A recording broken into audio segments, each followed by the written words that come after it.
With Truck.Pro, you get access to the best load board in the game, giving you the tools to find higher paying loads and streamline your operation.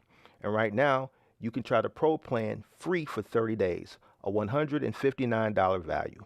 Click the link in the description to claim your free Pro plan and start making smarter moves for your trucking business today. Warning: the following content contains strong language and may not be suitable for children. This content is primarily for adults, as this is a trucking channel and truckers have filthy mouths. Please don't tweak if I say viewer discretion is advised.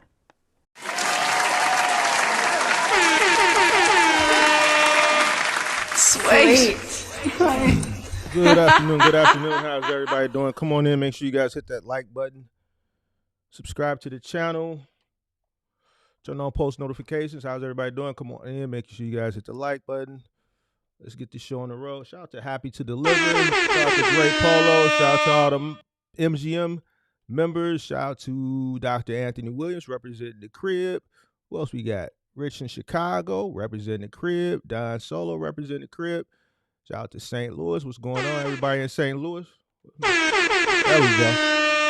Shout out to Kelvin representing the crib. Who else we got? Shout out to UK Hemi. Shout out to Greg. Shout out to all the MGM members. It's D Walt representing Cleveland. Peter from Greenland, Oregon. Okay. Shout out to Pippi. Shout out to the moderators. Shout out to Dave, who's at the crib, but he's not from the crib, but he's in the crib. You did what I'm saying? We're gonna give Dave a little air horn. Dave, you should have been out of here, but you still sitting around, folks. Sitting ducks get plucked. What's going on? Shout out to Don Solo representing the crib. Shout out to everybody from the crib. A lot of Chicago in the building. I see you. Shout out to everybody that's watching, people that be stopping me in the grocery store, stopping me in the gym when I'm trying to get my work on, want to have long conversations with me. Like, ain't you Mark? Want to stop me while I'm getting my work on, but I appreciate y'all. Appreciate everybody who runs into me in public and stop me. I'm just joking. You see me, you can stop me. We can rap. You dig what I'm saying? It's happening more often now than ever, I guess, as my channel keeps growing. The more people I run into. But shout out to everybody from the crib. Big Chicago following. What else? Who else we got? Shout out to Kirk Everbless. What's going on? Shout out to M. Jackson. Shout out to Transportation Boys representing the crib. Shout out to Ivan Tony representing the crib. Shout out to Rashad Moore. What's going on? How's everybody doing? Hope everybody had a good weekend. This weekend. A few weeks to Christmas. Time is winding down. The year is almost over with. It'll be over with before you know it. We got about 2.5, 3 more weeks, and then 2024 is done. Going into 2025. Obviously, you know what happens in January, February. Things tend to slow down. All right, so you should be out there getting it. You should be out there getting it while the getting is good, like Too Short would say. How's everybody feeling? Come on in, hit that like button. Let me know where you're checking in from. All right, today I want to talk about easy versus hard. Easy versus hard. A lot of people want things easy. Every time I do these call-in shows, it gives me an opportunity to just, see where people's mindsets are at. I can go back, watch all that footage and just, catch different things that I might not have caught in the actual moment. And then I can go back and just watch and then just catch new things to give me fresh ideas to talk about. And it led me back to the level of ease. People just want things easy.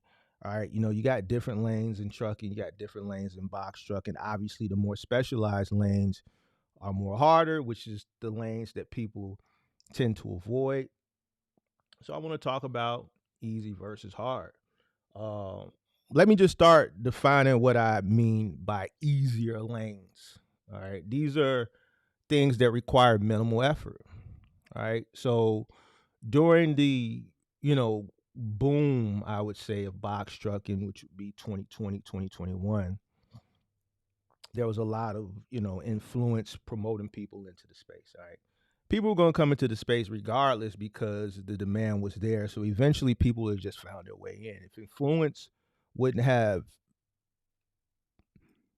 been the driving motivator or the driving factor to, you know, bring people into the space, eventually larger corporations would have started investing marketing dollars into, promoting people, start trucking businesses. They would have did what something would have occurred to drive people into the market to meet the demand. It would have happened regardless, right? And during that time period, and even still to today, people are targeted, or people are what's perpetuated is the level of ease of box trucking, especially from um, the OTR standpoint, right? You see your reels and your 5 easy steps, and even once you get past the 5 easy steps, it's simple as once you get your rental truck, you download the DAT load board, you go in there, you pick a load, you go to that load, you back into a dock. You think some guy's going to drive onto your truck, which you shouldn't let that happen anyway, depending on what kind of truck you got, with a forklift, drop your load, and then you're gonna close your door. Then you're gonna drive 1,000 miles for $500. You know what I'm saying? And I'm not making these numbers. That number right there is exaggerated. Somebody's like, why would you drive 1,000 miles for 500? Because we've seen people that have done it already. You're gonna drive 1,000 miles for $500. You're not gonna know your cost per mile, and you're gonna pull into that dock, open up your door. Some guy's going to drive in with his forklift and take the load off, and then you're just going to wash, rinse, and repeat. It's that simple. So all you think you're going to do is drive. Simple as that. And it can be simple to some people. It can be hard to some people. To some people, they can make it harder, which can also increase their profit margin. They'll go above and beyond, and what may be easy to others, they may, take it a step further and make it tougher to increase their profit margin. And we'll go a little bit into that later. Another thing is like Amazon. Amazon was, one of the ones also, and well, it still is, but the barrier to entry now is a lot tougher. All right, the barrier to entry is a lot tougher, and I think it's a combination, of Amazon's doing, as well as them being forced into doing it, right? More so Amazon's doing. Why? Well, here's the thing: when you're building a product or you're building a service, all right, you need all hands on deck. I've said this before. For a company to be that big, a lot of their safety measures and their processes and procedures and company protocols were very lax. Why? Why were they laxed? The reason that they were lax allowed a lot of people that access to come in, right? It was lax because we are, we've promoted a service that we're offering something that nobody else in our market is really offering. Matter of fact, a lot of the people that are in our market are building stores on our product, which is our website, and we're fulfilling their orders, right? Because we've created something very robust that no one else can has the resources to create to catch up with us. So if they can't beat us, they join us. So that's why you got a Nike store on Amazon. That's why you got, BF Goodrich has a store. Goodyear has an Amazon store. They just use Amazon for their fulfillment, right? And because so many people were utilizing this service from a consumer standpoint, they need the service providers to meet the demand, right? If we, create a very, tough, you know, um, if we make it difficult, right, for owner operators to be able to onboard, then it's going to make it tough for us to meet this demand that we created, right? So how do you do that? You just lax your protocols. You just lax everything, right? All right, we know we're gonna get some people that are rough around the edges, but we need to move as much freight as we possibly can while we're going up and to the right, because we haven't climaxed yet, we haven't peaked yet. This is, at that point they've since peaked, but and then once we peak, then we'll start tightening up shit, right? So the level of ease and to get in at that point, and it's simple as point and click, plug and play, right? That's how that was perpetuated. Oh, well, you can sign up. You don't need any history. You download the app, you pick a load off the board, you go to the facility, you back in, the shit is going to be there, you put it on your truck, you're going to drop it off at other facilities, or you're going to drop it off at a multitude of different, post offices, and you're going to wash, rinse, and repeat. Simple. Really doesn't require any thought process. Obviously, it does require some thought process, but it's simplistic in comparison to a lot of your more specialized lanes. So that's what I'm talking about as simple things like that. Now, another thing a lot of people choose, or why a lot of people choose the easier things to do, is because there is the low barrier to entry, which I kind of alluded to. Right now, things are a little bit more straightforward. You sign up for a load board, you start running. Very simple, very easy. Amazon Relay, DAT, truck stop, so on and so forth. Second reason why people like to choose the easier way, right, which can ultimately, be their downfall. And I'm not saying the easier way is just not the right way. The easier way is the right way. But the easier way may not be the right way for everybody, because the easier way, there's more competition, right? People don't like to do things that's hard. We see that over and over and over and over again. So more people are attracted to the easier thing, which, if that's what you're going to do, it's fine. But then that's where we get to that 90 and 10%, or that 85 to 95% of the people fail. So that 5 to 15% of the people succeed. You're in a bigger cesspool of competition. It's either sink or swim. You know what I'm saying? So you have to keep that in mind. You know what I'm saying? Fear of the unknown. Fear of the unknown. A lot of people are scared of things that seem difficult, because what do we see? They refuse to do what's in their best interest. They refuse to go above and beyond.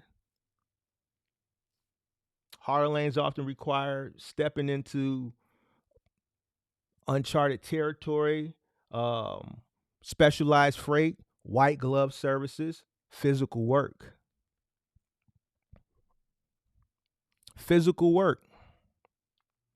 A lot of people don't want to do anything physical. There was once upon a time when I first came into this space, once I discovered this space and created a channel, one of the things that I used to hear a lot in this space in 2022 was no touch freight, no touch freight. You don't really hear that promoted right now as much as you did then. Right now, more people are willing to do whatever, especially the people who have been in, middle mile and can't figure it out because, maybe their cost of operation was too high, so they really can't compete with the current rates.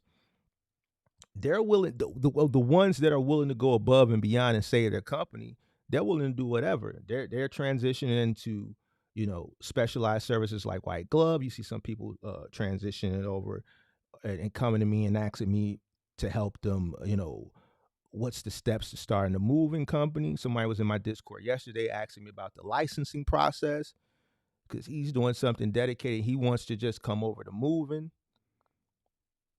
So a lot of people, just don't want to touch shit.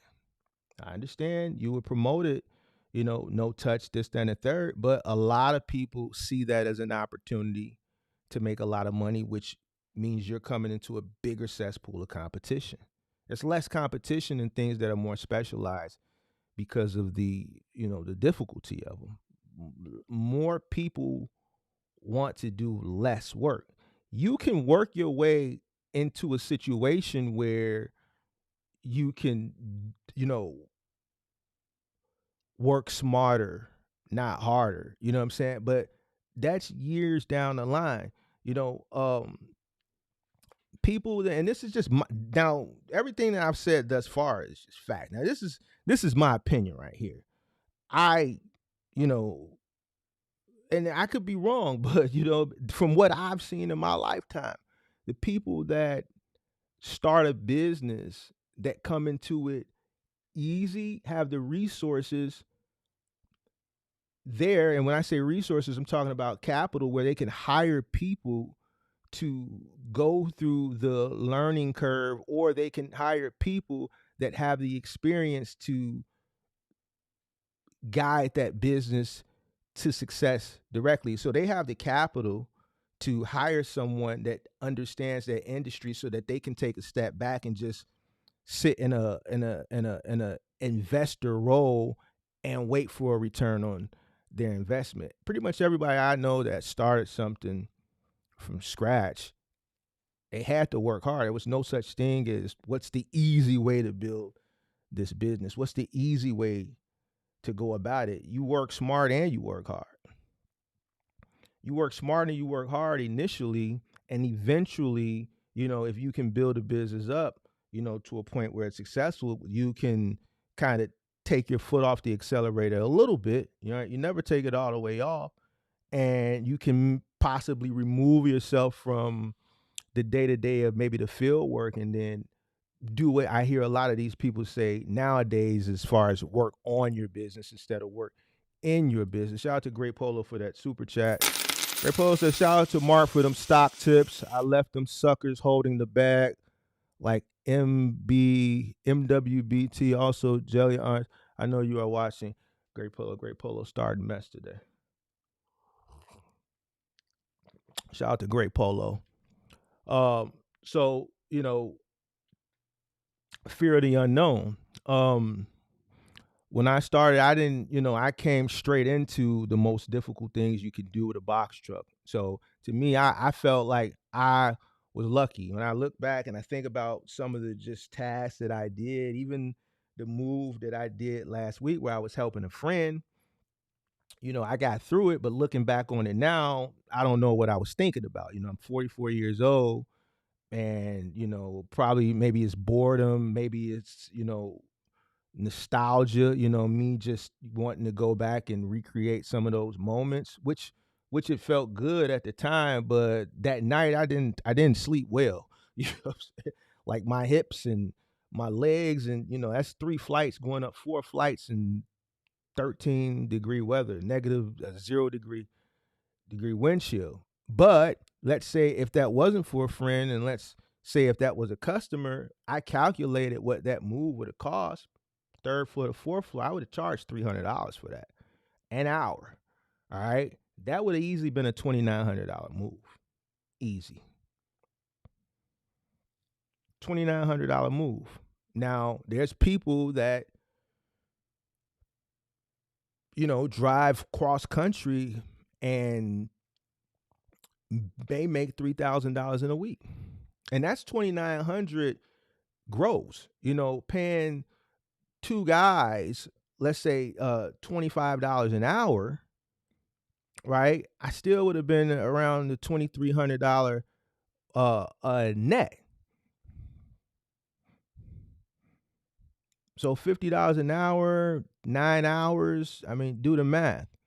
Truck fee, $225. Still would have been over $2,000 net for 9 hours.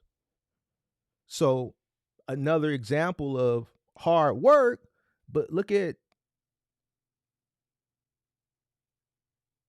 the payout at the end of the day in comparison, the payout at the end of the day for someone who may be running something that's less taxing.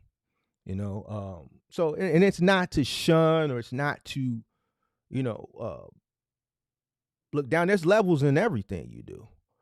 This is just for educational because there are a lot of people that complain. And it's like when I hear people complain and then I open the door to more opportunities, or I open the door and say, well, why don't you try this or why don't you try that? Oh, no, I'm not doing that. And, I may not be talking to guys that are 45 or 50. These are guys that are 26, 27, 28. They have their youth, they have good hips, they have good legs, they have good arms, they have a strong back, but they refuse to do the work. And then we wonder why we can't get ahead. There's more things that you can do. If you are one of the ones that's struggling with the easier things, maybe you can't compete because there are people that are in those lanes that aren't struggling. That may not be your lane. It may be because your cost is too high. You might have went out and bought a really expensive truck and your insurance is really, really high and the current rates just don't fit with your business model due to your operational costs. That doesn't mean you complain and you struggle and you fail. That means you transition. That means you go look for other things. And those other things may be more specialized, which, resort to more work. I was telling people this when I first started creating content because these are the lanes that I come from.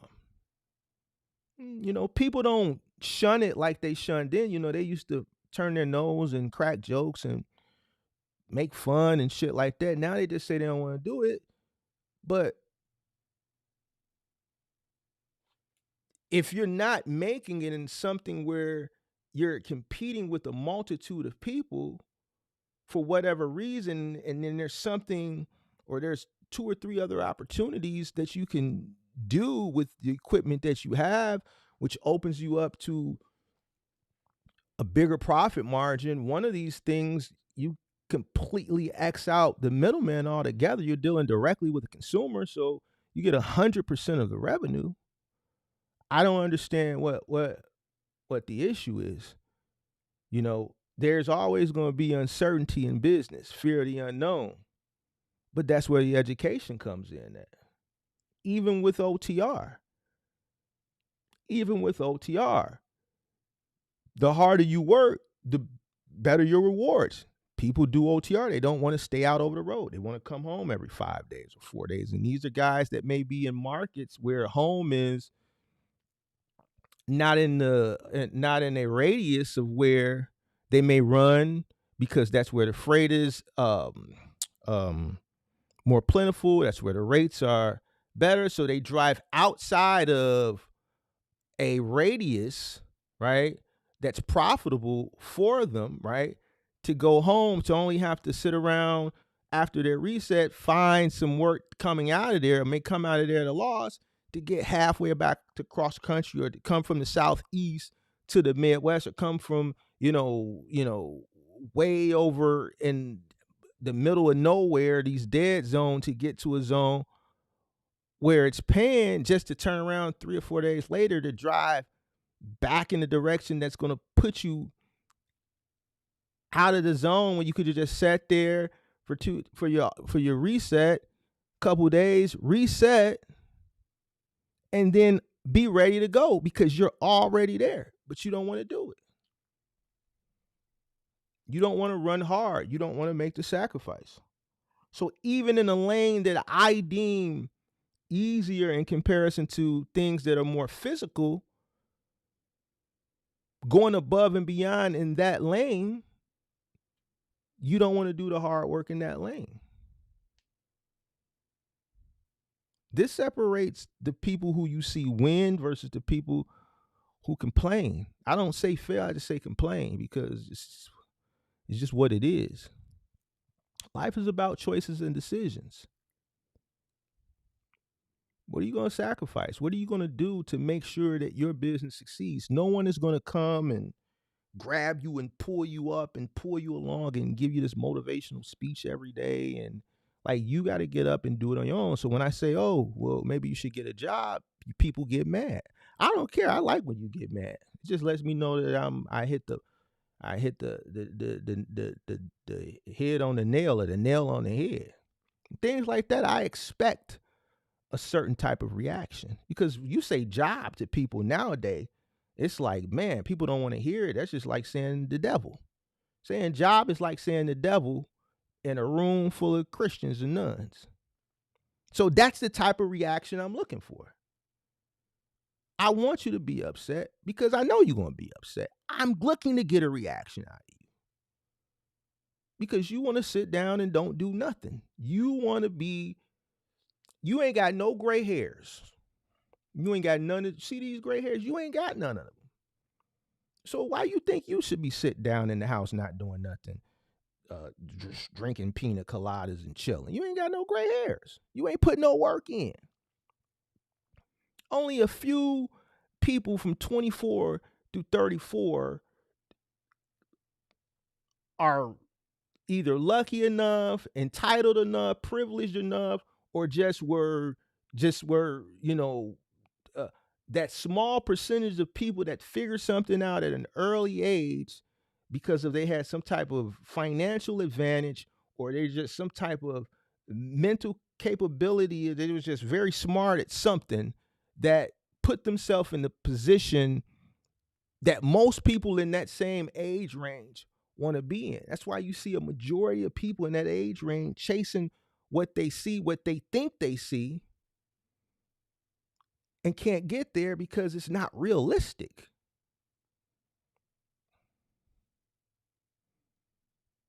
It's not realistic.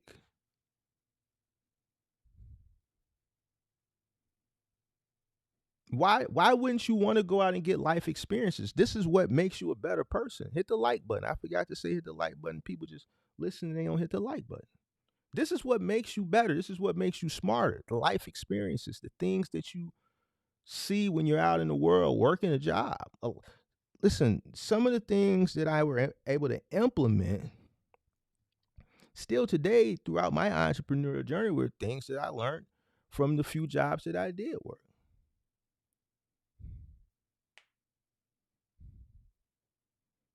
Even only working a few jobs, there were things that I still picked up that I was able to implement and use as, I can think back on certain situations and use and implement that shit into what it is that I'm doing.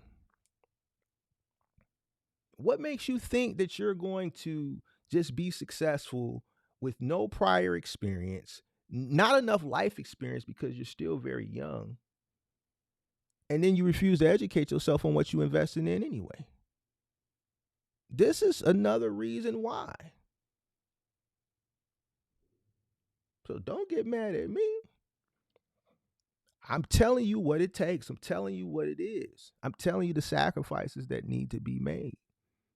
Day in, day out. I'm telling you about the friendships that you're going to lose. I'm telling you about the chicks that you thought was that they going to want to spend time, but you're too obsessed with the business. You up too obsessed with the money. I keep telling you, a real business only going to be obsessed with the business. Some people may disagree. Me personally, I'm obsessed with the money, man. I need the business, the money. That shit comes right out the God. Everything else comes. Like anybody that knows me, they will tell you this. I'm not bullshitting you. I have to get it, man. Because I have to get it. I got to.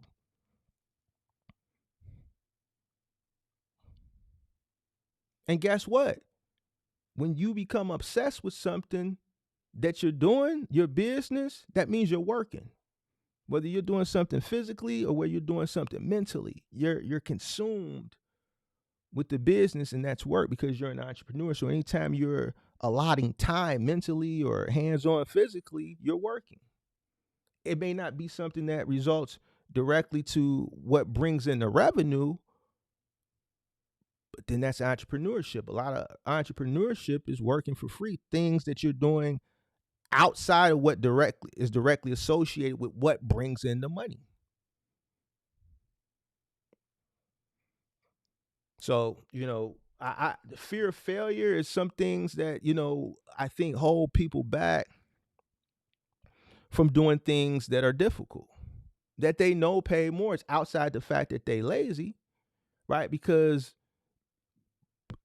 a load board backing into a dock, driving, backing into another dock, finding a load again, it's simplistic to a lot of people. But then again, we see people don't know, they can't do that right. They look at a large number, and because they've never made a large lump sum number, 1,200, 1,400, all in one whop at one time before, to them, they think that's great. But then there's another number there of miles that they don't correlate. Well, you know what? This is $1,000, but it's paying, or this is $1,000, but I'm driving 1,200 miles. Like, no one, they don't sit there and think, because they didn't go and do the extra hard work for even something that was perpetuated to them being easy.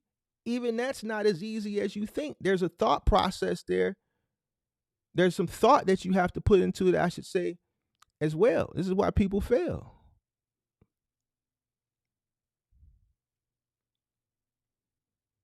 So even what you think is easy is not that easy. Because if it was, there wouldn't be a magnitude of people failing.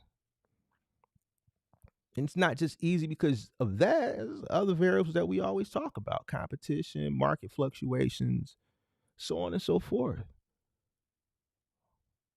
Which these are things that, contribute back to what I say, well, you got to educate yourself and spend time working for free.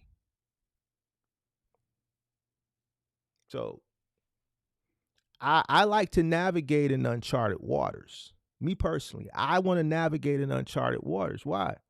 I want to go where no man has gone before, or very, very few people. Why? Because there's opportunity there. There's less people to compete against. There's a demand there and not enough supply. I can go into those uncharted waters and I can take over.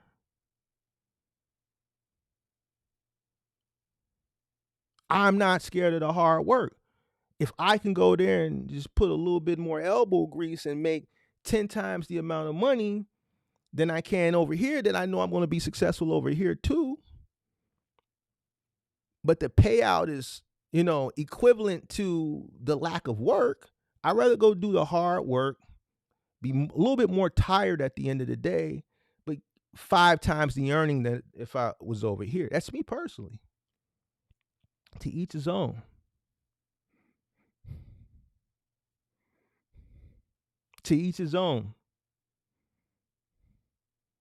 So let's talk about,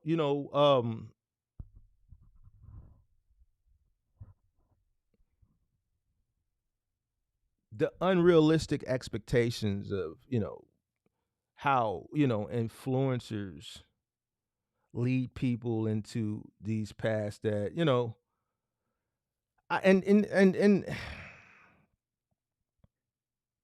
this is something that, like, we talk about this, and I'm always going to have to talk about this and reiterate this, and I know it can kind of get redundant to like long-term or long-time subscribers, but there's always new people, so a lot of this stuff is just reiteration. What this part is if something sounds too good to be true, then it is. Once, if something sounds too good to be true, then it is. I've, in my years, I've never, I can't, I can't think of one thing that something sounded too good to be true, and I, indulged in it, and it actually was.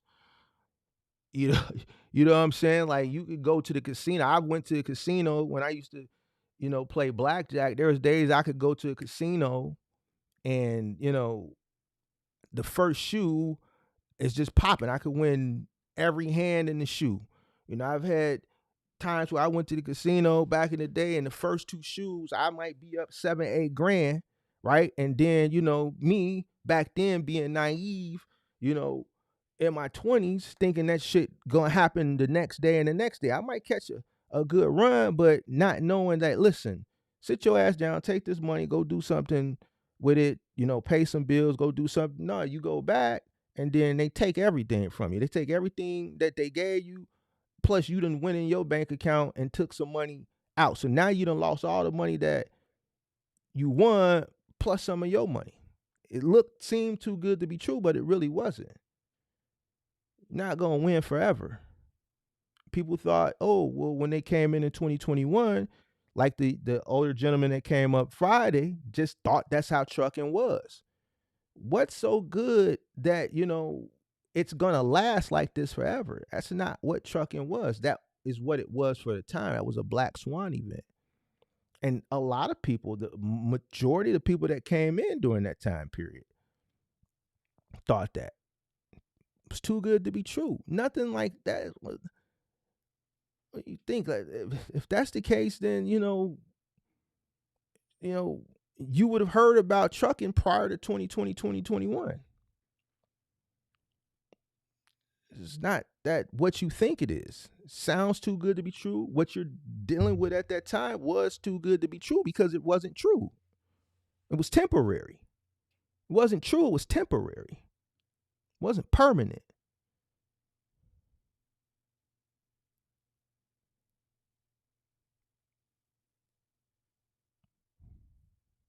You're not going to walk out the house and there's going to be a briefcase with $1 million sitting there. If it's sitting there, that means somebody left it, and whoever's walking around with a briefcase with $1 million and they just happen to sit it down in front of your crib, I just don't think they're going to be like, damn, I left that briefcase.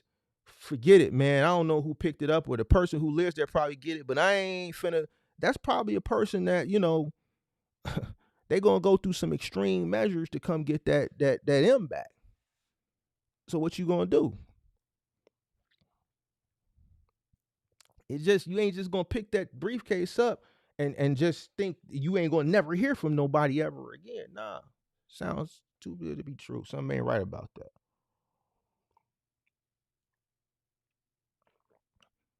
You do a bank robbery and the police chasing you. Look what happened to O Block. They went down there, did that to Duck. The police pulled right in O Block behind them, and then they turn out. They own him, follow him back into O Block, and then something happened on the radio and they turn out. Why? Because the feds say, hey, man, hey, y'all in the way. We already own them. Just leave. And then what, a year and a half, 2 years later, they came and picked them up. They thought they got away. They didn't think like, man, the police pulled right in behind us. Why they just turn around and just leave like that? Because the feds got that. The feds called CPD and said, hey, man, abort mission, back off. We already been watching them. Let it ride. We building the case.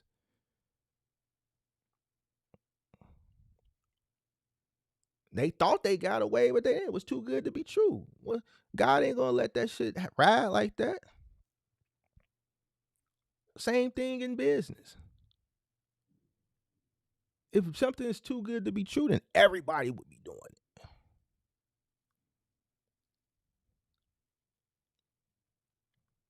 It just is what it is. You can't be misled and have misguided expectations. Nothing is simple. Each successful person that you see did not, most successful people that you see did not get lucky. There was hard work that was associated with both physically and mentally. We're not talking about entitled people. We're not talking about privileged people. We're not talking about hit the like button. We got 70 people, 65 people, 38 likes. We're not talking about entitled people. We're not talking about people who come from the 1% generational businesses that were handed down and handed down. We're talking about people who come from very, very, very, very humble beginnings, who take sacrifices, who take risk, and they make stuff happen with minimal resources.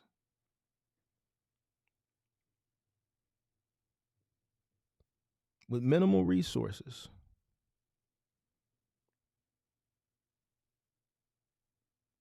There's hard work associated with it.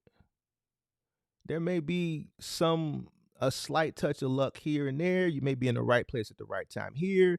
Timing may play a factor, both positively and or negatively, depending on what you're in, what you're doing, and when you enter or when you exit.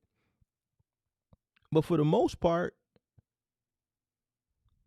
it's hard work, both physically and mentally. You can't create unrealistic expectations. You can't allow anyone to sell you unrealistic expectations because we see case studies over and over and over and over and over again every time we do the call-in show of what unrealistic expectations get you.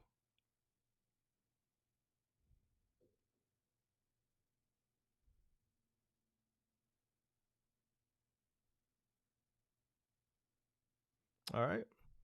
Let's talk about the challenge of the harder lanes. First thing we talk about, we want to talk about something up here. Higher learning curve. People don't want to go do the research on the basic shit.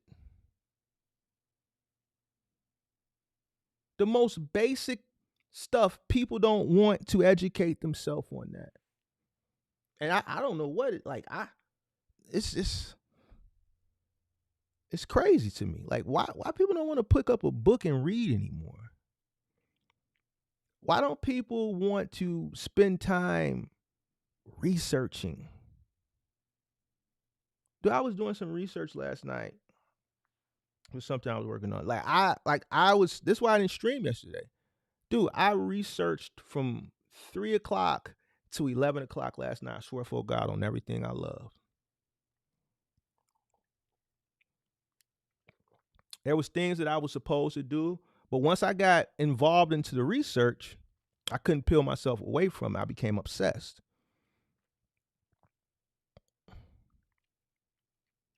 You know, if there's something that I've invested my time, my energy, my effort, and my capital into, and part of the requirement for me to become successful and make sure that I get a good return on my investment is research, and I'm going to dedicate myself to doing the research. People don't like to hear that. You see what happens when you get to talking about reading and research and thinking. People don't want to hear that shit. It's too time consuming. It takes away from the time I could be turning up. It takes away from the time I could be drinking. It takes away from the time I could be smoking a tray 5 and just doing a bunch of shit that don't result or resort to anything positive. People rather do shit that is not beneficial for them in the long run than to do something that is more, beneficial for them in the long run, especially if you've invested into something. Part of, building a business, is part of growing a business, is part of sustaining a business is constantly educating yourself. Constantly. More learning curve. The more you have to research, the more you have to learn. Do you think a person who wants to start a OTR box trucking company versus a person who wants to start a moving company, who do you think has to educate themselves more? What are the different, when you compare and contrast the two, one is going to have more variables.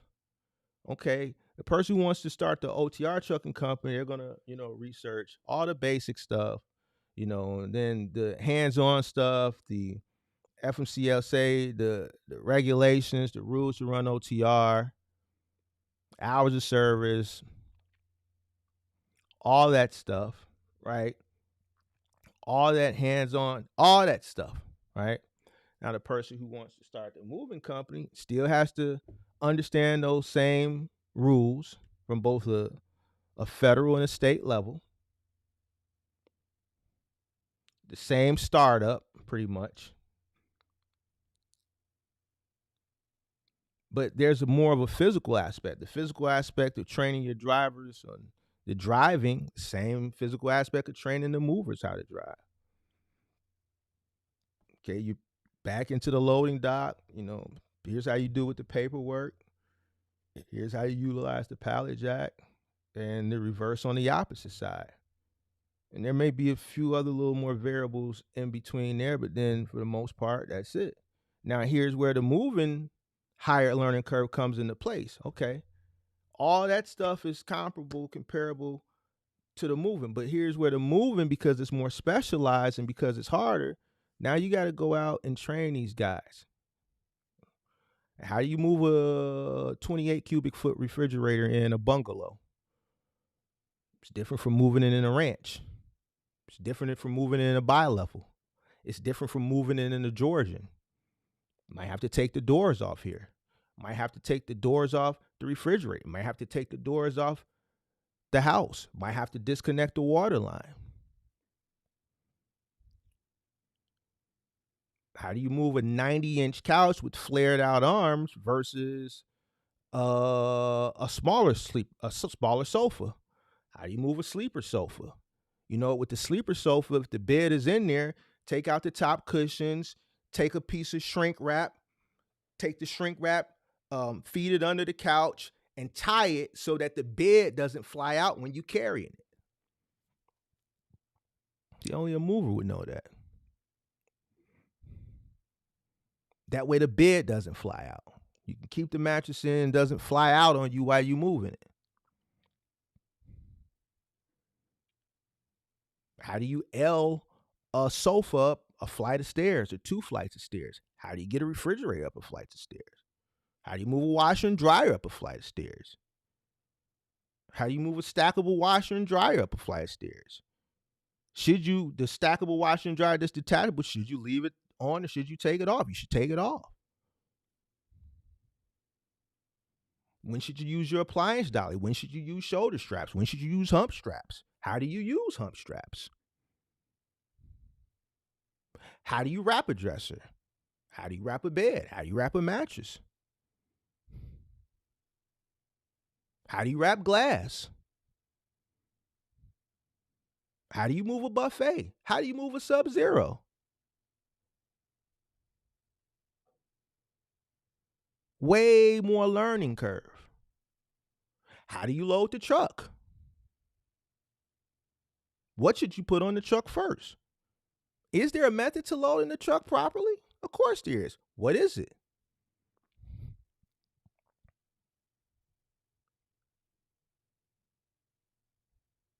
Should you use tape or should you use shrink wrap? Or should you use both? Should you use a blanket or would shrink wrap suffice?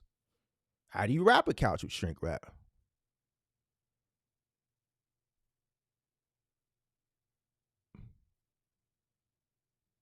Over the road, you're not going into a person's house, so there's less liability at stake. You're pretty much, your main liability is transferring goods from point A to point B, final mile and or moving, more variables, which equals more money, which is, I'm saying, it's a higher learning curve. How do you protect a person's home? How do you protect the floor? What materials do you need to protect the floor? Should we use masonite? Should we lay down a blanket?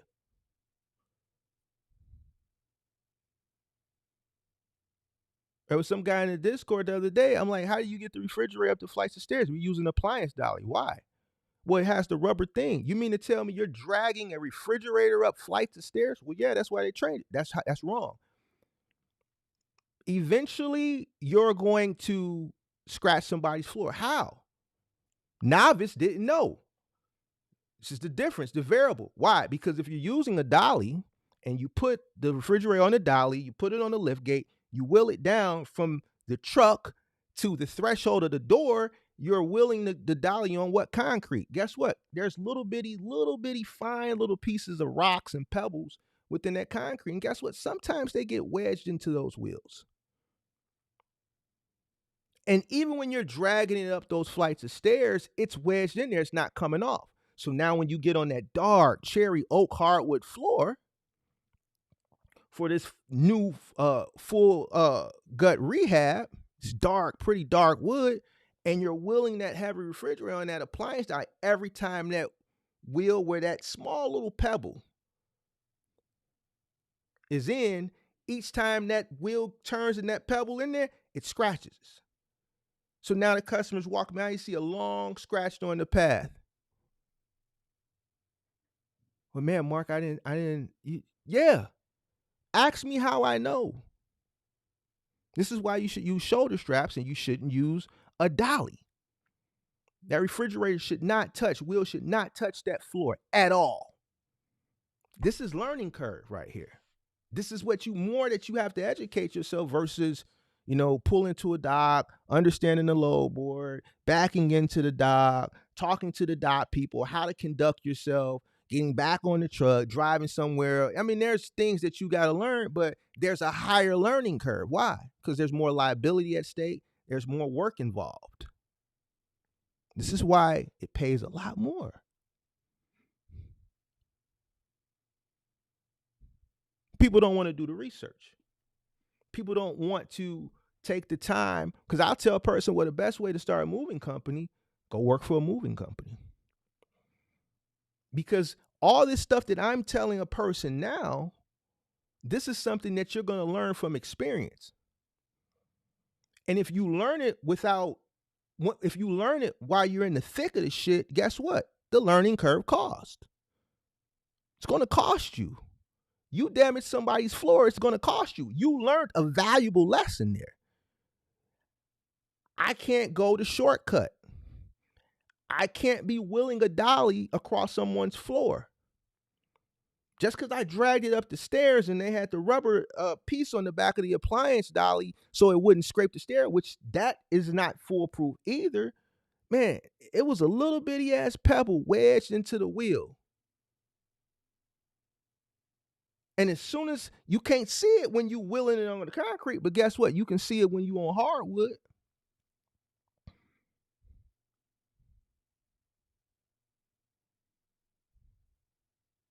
So you learned a valuable lesson not to use dollies anymore. You should have been doing it the harder way, which is the hump strap. I mean the shoulder straps. But guess what? That lesson finna cost you a new floor. And depending on what the floor costs, how much it costs, and who gives the estimate is going to depend on how much that lesson costs you.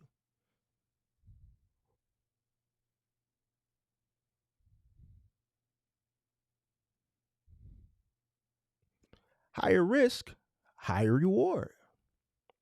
How do you survive the higher risk? By educating yourself as much as possible. And that education right there it's not going to come from a book. There's no book. What I just told you, that trick and secret that I just told you about small little pebbles being wedged into appliance dollies and hand trucks and four-wheel dollies, you're not going to find that. There's not a moving guide to success that's going to give you that. You're going to learn that from experience, because a lot of places they'll tell you, oh yeah, just put the refrigerator on a hand truck and just wheel it the whole way. Oh yeah, it has rubber on the back. But you're a commercial professional mover, and that small little bit of detail that I just gave you, no one's going to tell you that. The only people that are going to tell you that are people that do this job repetitively, day in and day out, and they know better than to do that dumb shit, because this is what's going to happen. Because it's happened to all of us. It's happened to me. Don't put no goddamn two-wheel dolly, appliance dolly on nobody's hardwood floor. You hump strap it. It shouldn't touch the floor until it gets to the wherever it's going, the cubby, when it gets into the kitchen where it's going, that's when it touches the floor. Period. Because you don't know what's wedged in those wheels. You just wheeled it all the way across a sidewalk of concrete. And then you're going to wheel it right into somebody's house? That's experience. You learn that from doing the job hands-on. So what? The research, the education there may require you to go work for a company. You don't want to do that though. The learning curve.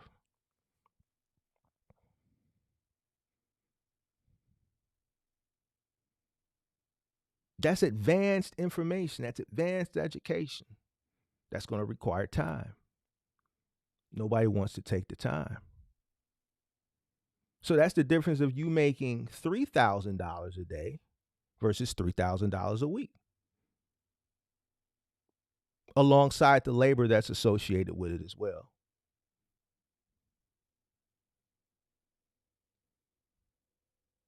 You want it instantaneously.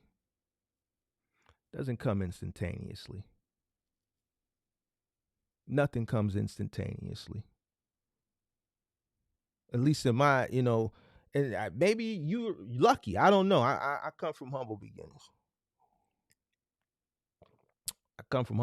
So hard work ain't like we don't frown upon hard work. It's just something that's innate. We come from that.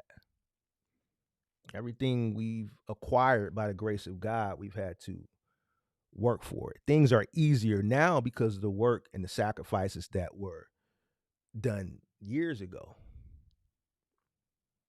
Things are easier now because of the sacrifices that were made and the hard work that was done years ago. But there has to be some sacrifice and there has to be some time allotted to doing hard work. It gets greater later. The harder the work, the more you're willing to sacrifice, the more you're willing to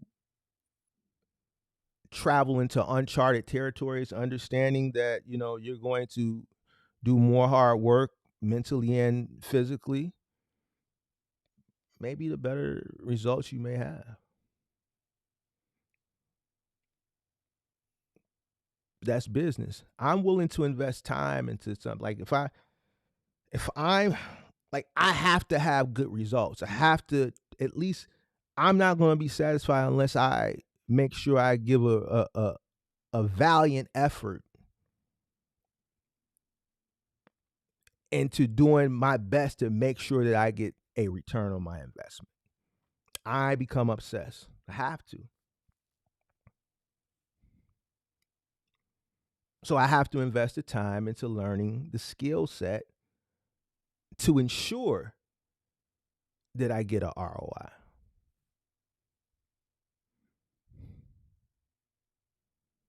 And this is in any business. You don't have to just apply this to box trucking. Most of the stuff that I talk about, my channel is really a business channel. You can apply this stuff into pretty much most businesses. You don't have to just apply this to trucking. But it's just like I always say, if you understand business in general, you can pretty much succeed in any business for the most part. But you got to understand business. And I don't think people really, business is like a science, man. There's a science to it. And I get a lot of rebuttal from other people in the space, and they say things like this. But then if I was not a humble individual, I could really say some things, man. But I'm a humble person. Business is a science, man.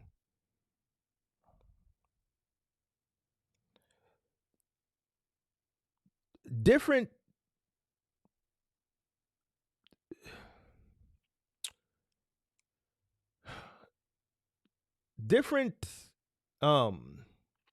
like when you go to school and you take certain courses in business, those entry level courses like Introduction to Business, Accounting 101, Accounting 102, Intro to Economics, Microeconomics, Macroeconomics, all this stuff, they exist for a reason. These things aren't there just because. Some things you may not implement directly, but those entry level things, intro to business, it prepares you for just the business and having a business mindset, basic things, basic principles of business ethics. That's a course because it means something. Some of you are getting taken advantage of because you don't know business ethics. You don't know what's ethical or not. Some of you have been probably gone through some things in your business where you've been treated unfairly, but you didn't even know it because you don't understand business ethics.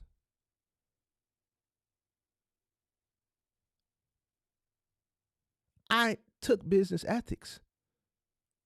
So when I went through certain situations, some of them I talked about on the channel, like me having a fleet of trucks and a 3PL and the 3PL soliciting my drivers, that's unethical. I'll sue your ass. And then me shutting the whole shit down. You can't solicit my drivers. If they work for me and they're going and they're working for me, and I'm sending them to your facility, whether you solicit them or you don't solicit them, even if they quit on their own recognizance, you cannot hire my drivers for a year. It's unethical.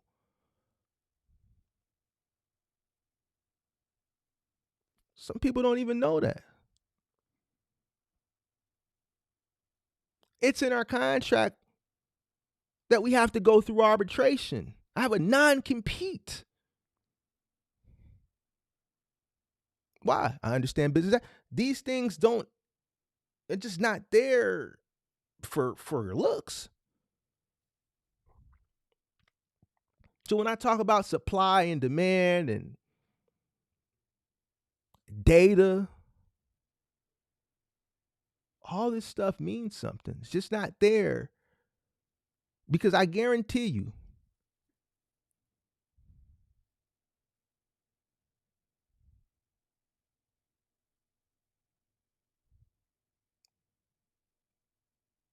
everything that I've learned from a from a from an educational perspective and from an experience, right, hands on,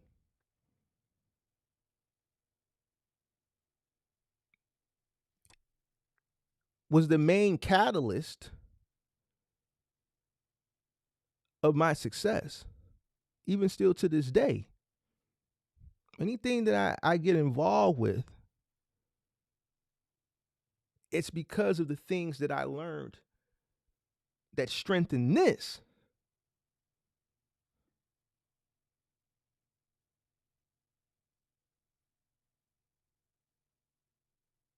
And this is, listen, this,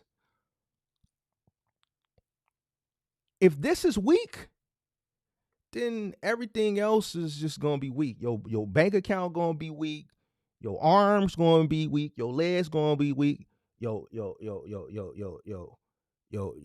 game gonna be weak. It's all gonna be weak.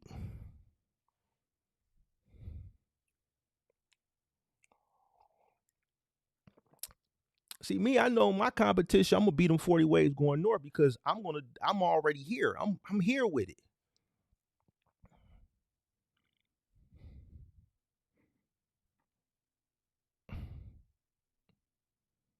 I'm already here with it. Mentally, I'm way ahead. My shit is way ahead. And that should be the catalyst.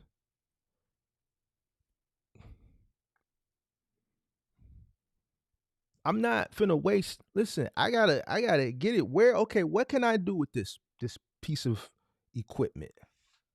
What are my options? Okay, so more work here results to X amount more profit in comparison to these things. All right, well, sign me up. That's me personally. Even if I were to enter into something that was less taxing, right? Less learning curve associated, let's say OTR, I'm going to win there because I'm coming in it with here. I'm not going to go out and do what's not my best. I'm not going to over leverage myself. I understand that there's more competition. I understand it's a fluctuating market. I understand that there's more uncertainty over there because there could be some type of catastrophic or economical downturn that could have, happened due to what we saw in '08 or what we saw in 2020. It could be something that's beyond people's control. It can be something that was not uh, foreseen.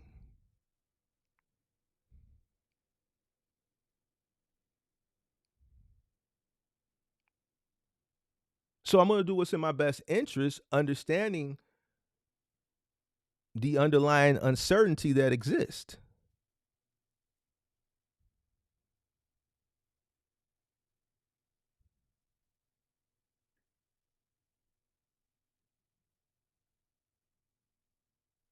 I'm going to outthink you.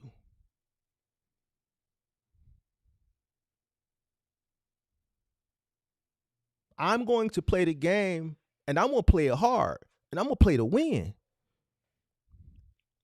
Each and every time. I'm not coming in half-assed. I'm not coming in 100%. I'm coming in 1,000% each time. Michael Jordan flu game. I'm coming to win each time. Why? Because guess what? If I don't, who will? It's my business.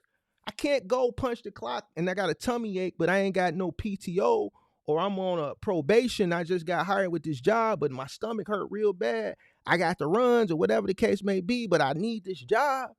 And I know I can't call off, but guess what? I know how to go punch the clock and finesse it for 8 hours. Right, man, I'm going to go to the bathroom. I'm going to dip off here.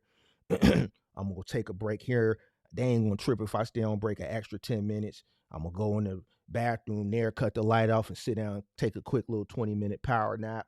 I'm going to dip off here. My supervisor take their break at 1, so then I know from 1 to 2, I can, not really do much. You dig what I'm saying? And now I figure out a way to finesse my way through that 8 hours so that I can still get paid. You can't do that when you run a business. If you don't show your ass up to work and be productive, it's going to affect your earnings. You got to show up and show out. You might have a client. You can't show up for a move and half-ass. You can't not leave that person hanging, because then you're not going to get paid.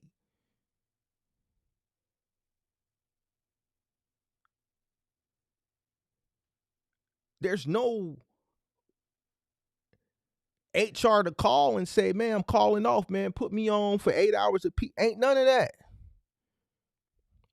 It's your business. If you're a one truck person, let's say doing like final mile or moving, you just got one truck, you're at the beginning, you may have another person or 2 people that work for you, that are on the truck with you, that need that income, that they're perfectly fine. So where's your thought process at? Well, you know what, man, forget that customer, forget them 2 workers that work for me. I ain't coming in, man. My stomach hurt. Nah, you gotta go in. You ain't got no choice. This is what you signed up for. This is the hard work. You could be stiff and sore from what you did the day before. And guess what? You better get up, turn that hot ass shower on, get on that hot and shower, loosen the muscles up, and go get it. You don't have a choice.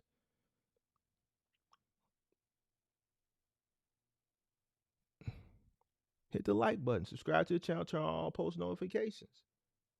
Initial investment and risk. You know why? What do you think you can do with what's perpetuated on the internet? As far as you can start a box truck business, 3,000 to 5,000. You can't start no moving company with no 3,000 to 5,000.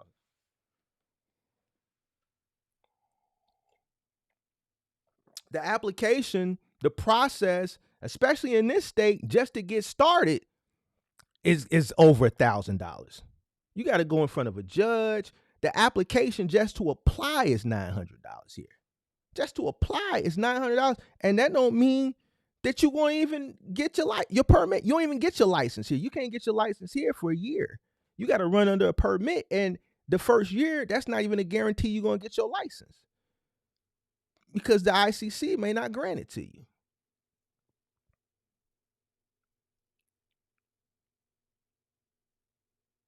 You got to already have a truck. You got to own a truck.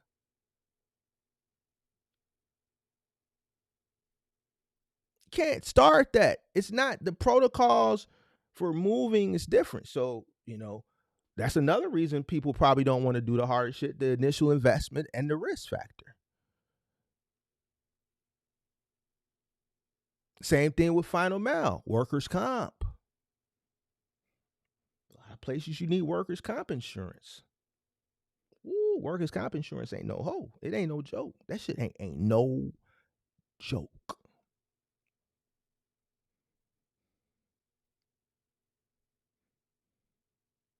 It ain't no joke. So it goes back to what I say as far as the easier thing, the easier way to get in, the cost barrier, right? Harder lanes often come with higher upfront costs. Insurance, equipment, certificate. You need way more equipment to do final mile. You need way more equipment to do moving. You need more than just your pallet jack, some low bars and a few straps. Just the material alone, cases of shrink wrap, cases of tape,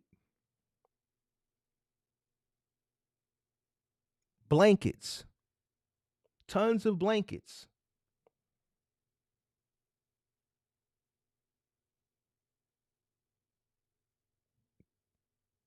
The license is more, the insurance is higher.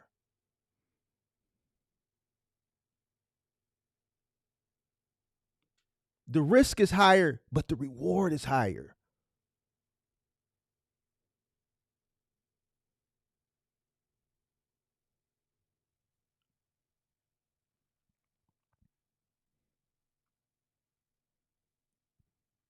People think what's funny to me is that the people that do transition over, and I've seen it, and other people have seen it as well, the people who do transition over, they seem a lot happier. There was a guy that was in the chat the other day, literally, and said, man, listening to Mark transition out of OTR, transitioned into moving and final amount, did 1.7 million this year. Just watching my channel. No one-on-one. I don't know if they're in the Discord now. I don't think so. I don't do mentorship. Just listening. Transition into what a lot of people think is harder, but a lot more profitable. Wasn't scared and did 1.7.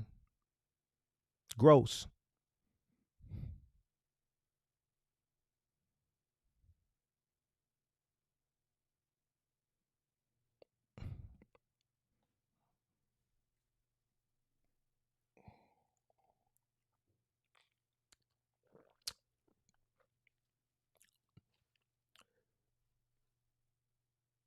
It is what it is.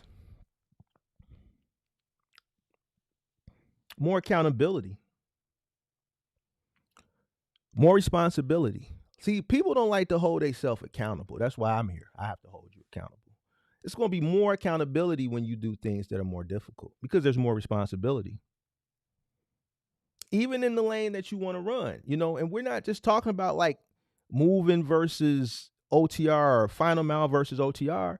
Even in the lane people are in that we see the most struggle from, even in OTR, there's people that want to take the easy route in OTR versus the harder route. And we already know what that is. Everybody want these direct shippers and these government contracts, but don't want to go do the work to get these things.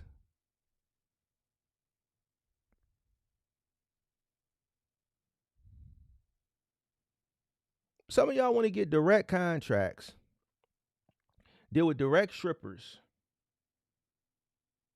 cut out the middleman, and here's the thing, can't hold a conversation. Facts.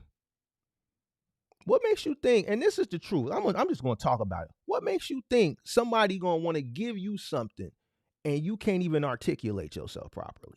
Let's keep it a buck. You don't think that a person who's been in this industry from a shipper's perspective, a business person who deals with transportation, they have to get their products out via means of transportation, whatever that means is. You don't think that when they get on the phone with someone, when they meet someone,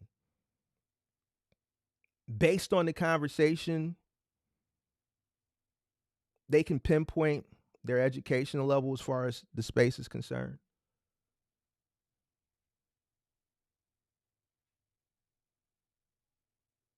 You come to me, bright-eyed, bushy-tailed, on the new, and you think that you're going to be on the new, don't even know what your cost per mile is, and you think you're going to be able to go to a shipper and articulate yourself and be able to negotiate, you don't even know what your cost is.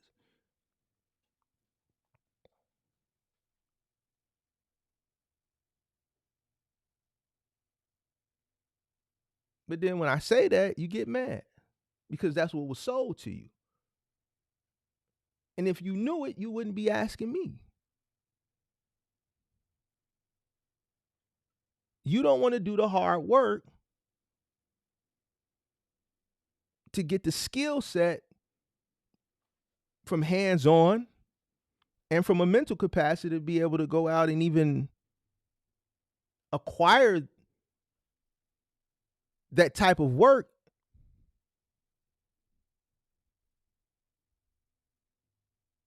and then be able to go out and do the actual work successfully. So you prefer to avoid that level of work, right, to obtain that type of knowledge, right, by learning the industry, hands-on, educating yourself. Some just avoid it and continue to do what they're doing, or some go and do it too prematurely because they refuse to do the hard work to know how to leverage themselves and put that in, that when they do get in that situation, or if they're presented with that situation, they know how to sell themselves. They know how to articulate. They know how to negotiate. They understand the art of negotiation. Whether they're doing it over the phone, whether they're doing it in person, you don't look the part, you got shit in your eye, crust in your fucking side of your mouth, pants down, you look disheveled. Over the phone, you can't switch it on and switch it off. Hi, this is Jeff from Get It Out the Mud Logistics. Yeah, it's Eric. Yeah, Eric, I was wondering if we could maybe set up a Zoom call, or, if you had some time to speak over the phone. I was wondering, I have a trucking company. I was wondering if I was able to, or if you had a need for shipping. Hey, yeah, I found you on Indeed. Hey, can I speak to Eric? Yeah, hey Eric, what's going on, man? This is man from Get It Out the Mud. You know what I'm saying, man? Man, I just started this box truck business, and man, it's hard for a brother, man. I'm just trying to, get some direct contacts, man. These brokers killing me, and telling all your business. You think these people care about that shit? You don't even know how to get straight to the point. You tell all these people your business. The broker's killing me. You went and told these people your whole story.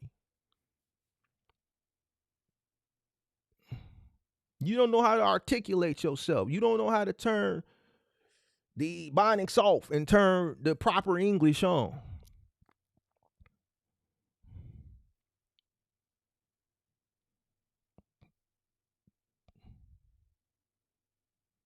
You can't flow in conversation because you don't read.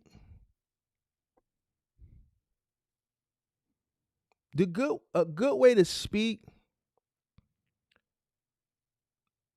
well, a good trick or a good exercise is to read.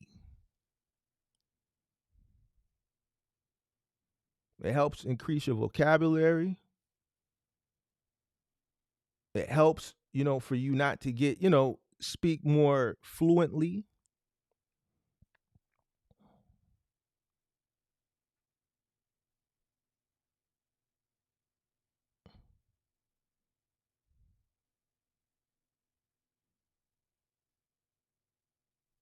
Some people just ain't ready, so they stay stuck. Those are the people who stay stuck, just going to the load board because they don't want to do the hard work to get outside of the load board, if that's the lane that you want to stay in. The people who do the hard work, that put themselves in those situations, are the people who are going to excel in that space because they're doing the hard work.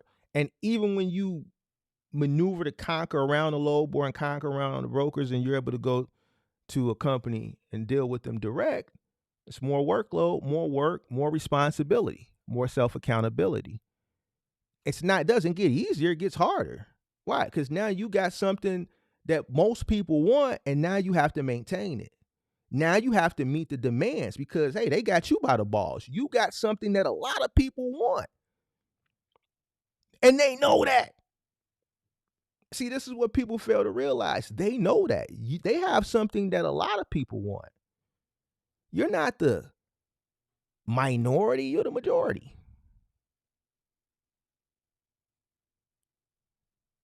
It's not a few of you that want something direct, want to cut out the middleman. It's a bunch of people that's lined up that wishing that they can get what you just achieved.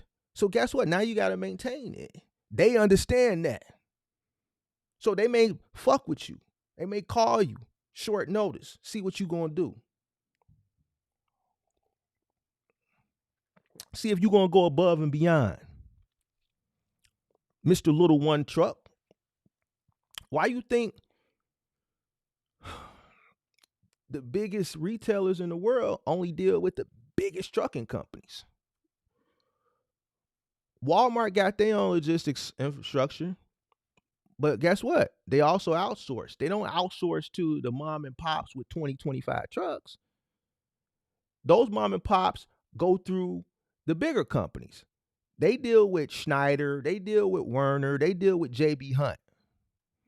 And then if they use, smaller trucking companies and they subcontract, then so be it. But Walmart is dealing with the big boys. Why? Because the big boys can meet the demands of Walmart's business, whether we utilize our own trucks with our own company drivers, or we utilize independent owner operators within our network. We have the infrastructure to meet the demands of a company that has high volume like Walmart. We're not going to say no. JB Hunt isn't going to say no. Schneider, they're not going to say no. Yeah, we can meet that. As long as the price is right, we agree on the numbers, then yeah, we can do it, and we can do it at a fraction of the cost.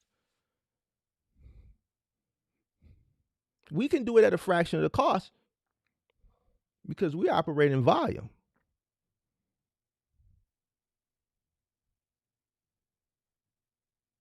Yeah, we don't pay for our trucks what you pay. We pay a lot less for our trucks. Why? Because you only bought one. We bought thousands, so we get them for a cheaper rate. We don't pay the maintenance cost that you pay. Our terminals, we got our own mechanics that work on our own trucks. Insurance, we're too big to get insured. We're self-insured. No insurance company's going to insure us. We're self-insured. We have to create our own insurance company. That's one of the holding companies under our big umbrella. We're self-insured.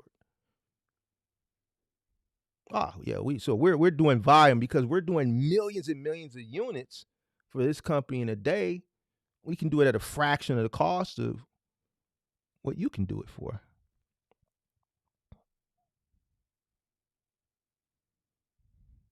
And that's just the truth of the matter.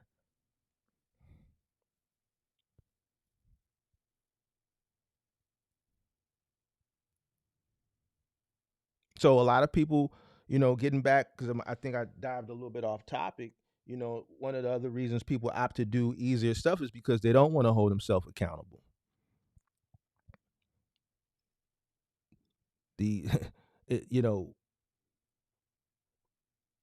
There's a lot more that comes with things that you earn a lot more money from. Well, let's talk about why the harder lanes are, more profitable. Less competition.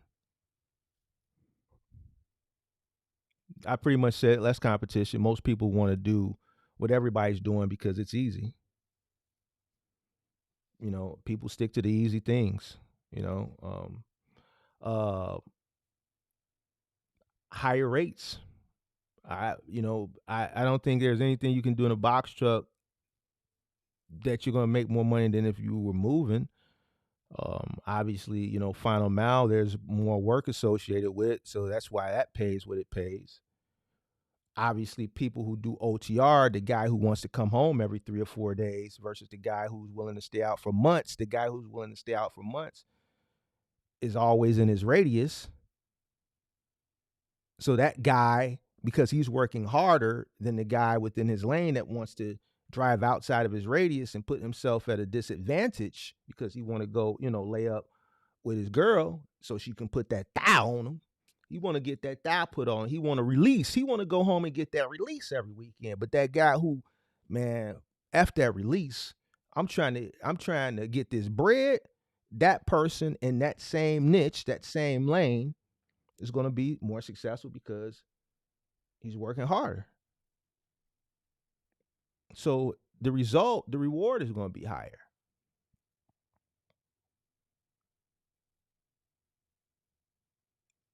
The reward goes to people who are willing to go the extra mile. No pun intended or pun intended. That one right there can be either way. No pun intended or pun intended. The reward for owner operators goes to the people that are willing to go the extra mile. Literally and figuratively, I guess you could say. Literally and figuratively.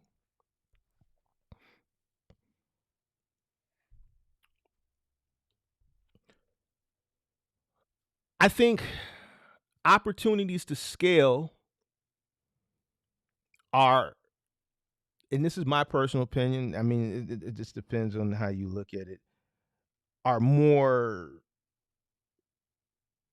I don't want to say easier. I want to say maybe more, because here's the thing.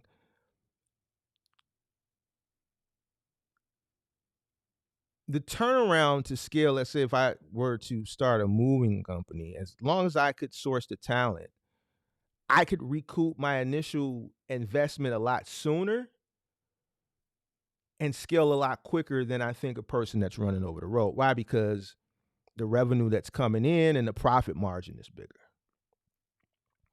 Right? So I think, things that pay more, I think the opportunities to scale, I don't want to say are easier, but I think you can get a quicker return on your investment sooner, which can ultimately result in you scaling faster as long as you know what you're doing. You have that mental capacity. Let's talk about the mindset real quick. Long-term thinking. I think a lot of people that go for easy things, and even when I say easy thing in comparison to the hard things, even if you're going to get in a lane that's more simplistic in comparison to a lane where there's more work associated with it, even within that easier lane, there's things that you can do that are harder that can result into more earning potential, but people don't want to do that because they have a short-term mentality. They're looking to get it. They living day to day, man. They winging it. They living day to day. They hustling. They don't have a long-term plan. They chasing short-term convenience. Why? We see it all the time. They run a load, they factor it, they sell their baby mama. They run a load, they factor it, they own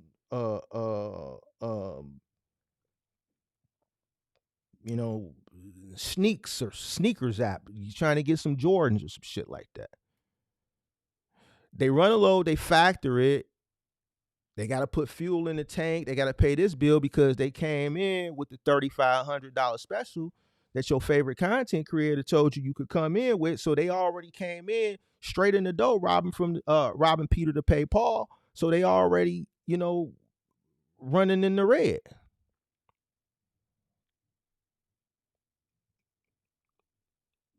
They already running in the red. So what happens is they got a short-term mentality. They chasing it. This is not something that they probably initially wanted to do as a business. This is a hustle. It's a hustle. The refusal to, or the lack of investing in themselves. And that goes back to what I said as far as learning the skill set, educating yourself on whatever it is you're doing. Even if you're running OTR, educating yourself on how to succeed within OTR. There are people that are very successful in OTR. They just know what they're doing. The people that complain consistently are the people that refuse to accept reality and change it or do something about it.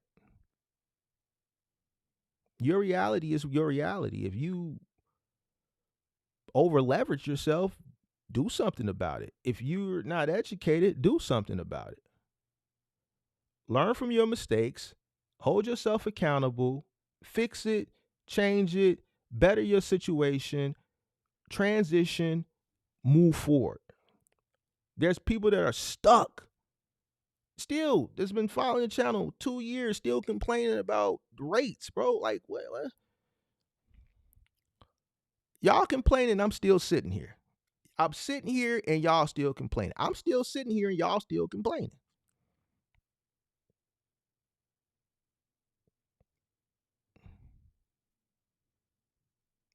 Complaining is not going to help the situation. So you got to invest in yourself. Take the time, invest in yourself, educate yourself.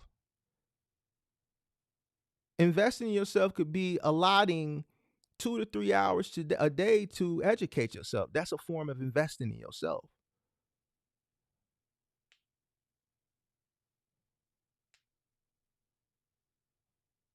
Stop wasting time. You know, like some people don't, like some people, you shouldn't have no entertainment. Like you shouldn't even have a time allotted a day for entertainment, especially if you're on the new and you struggling, you trying to figure shit out. All your free time, all your time where mentally you're not tied down to something. So even if you're driving, you shouldn't be listening to the new Gunna. You shouldn't be listening to the new whoever y'all listen to nowadays. Whoever's the new people you listen to. You shouldn't be listening to them. You should be listening to something that's going to educate you and better you. Like you really don't have the capacity for any entertainment. You got to invest in yourself. You got to learn your skill, learn your craft. Another thing in the mindset, which we kind of touched on, overall, is being willing to do what other people not.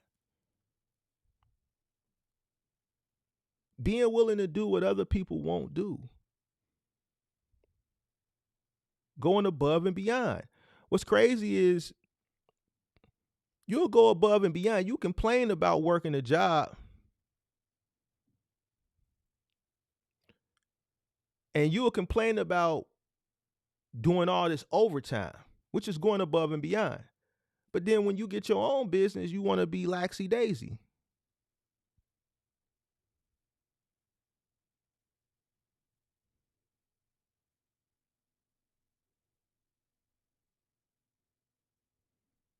Why is that? You complain about working. They offer you overtime, you do it. And I'm not speaking about, because I know it was a situation about overtime about a month ago on the channel. That's not what I'm thinking about. I'm just speaking in general. You do it, you complain about it, but then when you get your own business, you ain't willing to go above and beyond for your own business.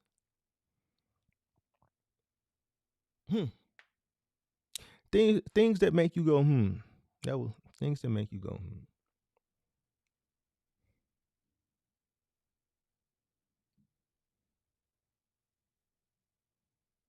Yeah, you got to be willing to go above and beyond. Some people just don't even want to meet the needs of the business. Meeting the needs of the business is very imperative because you don't know what to see. When you're in business, you don't know what the next day holds. So if it's there on the table, who are you to leave it?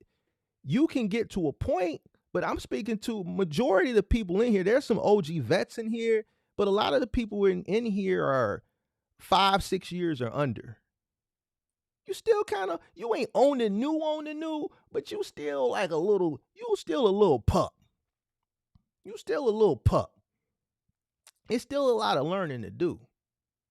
If you're not in a situation where you're comfortable, you're not in a position where you can leave anything on the table.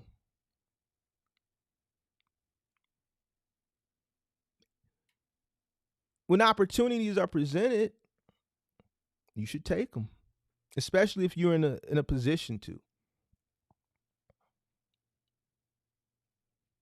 Go above and beyond for your business, meet the needs of the business, because you don't know what tomorrow holds. Anything can happen. So you want to take every single opportunity that you can successfully take. Don't overextend yourself, right? Don't be a person who takes everything and you can't handle the workload. That's not what I'm saying. If there's a day where you have a short day and you thought it was just going to be a short day, but then something else pops up, which will, put you right where you need to be. And let's say you were on your way home or whatever the case may be, turn around and go back and do whatever it needs to be done, because you don't know what the next day will bring. Meet the needs of the business. And then once you meet the needs of the business, go above and beyond. Do what other people won't do.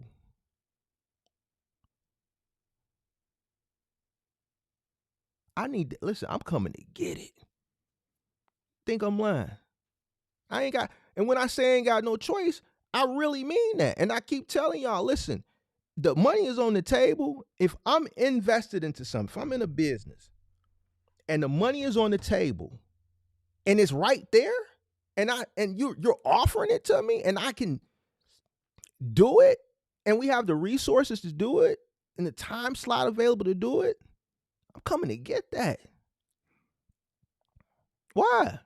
I don't got no choice. What you mean you don't got no choice? Because guess what?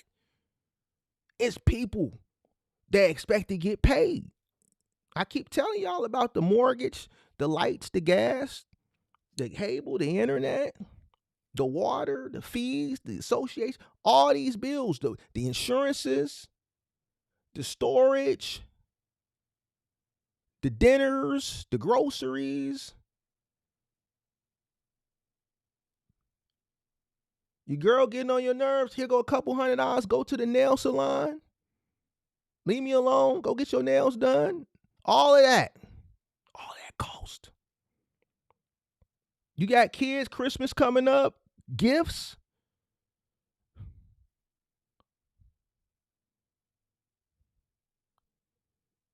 Little man want to play soccer, he want to play basketball. You going to tell your kid, hey, I can't afford to put you in extracurricular activities. They want too much for the fees. The fees $1,000.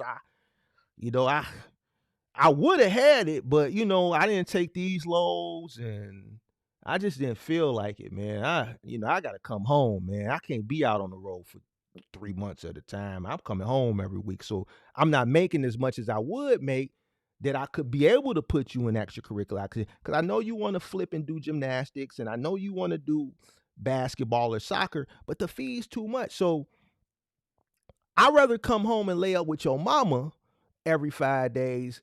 And that's the sacrifice that I'm making, is to not put you in extracurricular activities because I want to come home and get nookie every 5 days. Because I'm not staying out on the road. Like, everything costs. So you really don't have a choice. If you want to continue to live and pay bills or upgrade your life, or you to leave money on the table.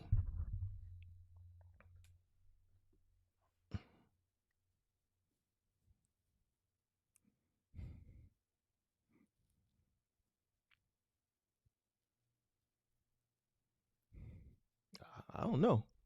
I'm not leaving nothing. I'm coming to take it all. Stop being comfortable.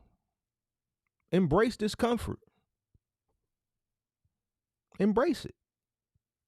If you comfortable, if you own the new and you comfortable, if you comfortable on the new and you know you robbing Peter play, you robbing for sustainability of your business, you don't know your cost per mile, and you comfortable with being in the basement,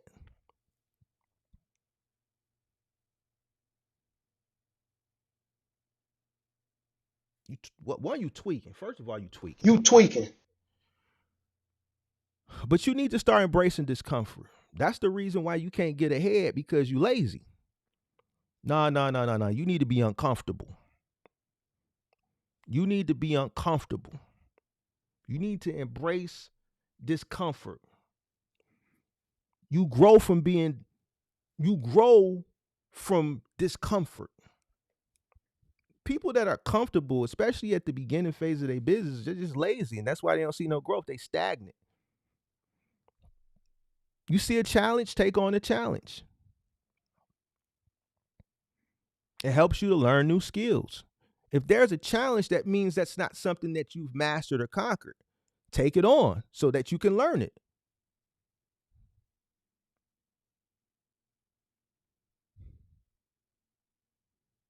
Going above and beyond and pushing yourself, I'm telling you, I guarantee you it's going to pay off in the long run.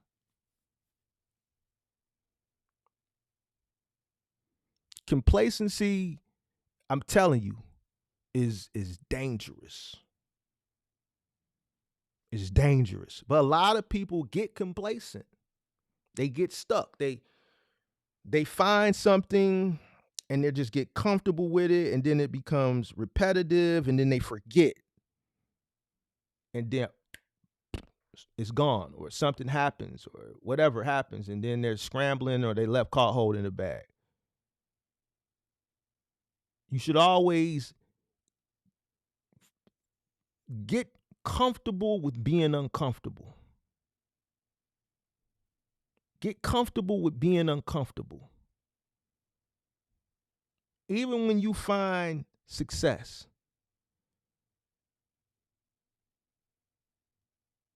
find new challenges. We don't know what tomorrow holds. We don't know what tomorrow may bring. You could be in a position where you're comfortable financially, but we don't know what happens. There's people that are comfortable financially, and then they get sick, and then all their money gets drained from medical shit, or covering the cost of living because they can't work anymore, or whatever they were doing to put themselves in this position of, wealth, and they can't do it anymore because they're sick.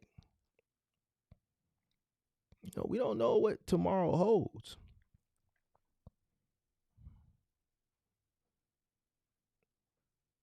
So if you're building a business and you're still active in the business, you should always be chasing greatness. You should never be. I like to give these examples. I haven't given them in a while. I was watching, in my research that I was doing yesterday, I watched an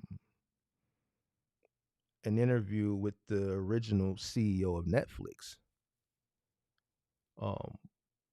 Blockbuster was comfortable. I think they knew that they needed to invest into something, some form of technology. But when Netflix approached them originally to integrate what we know now as Netflix into Blockbuster, they scoffed.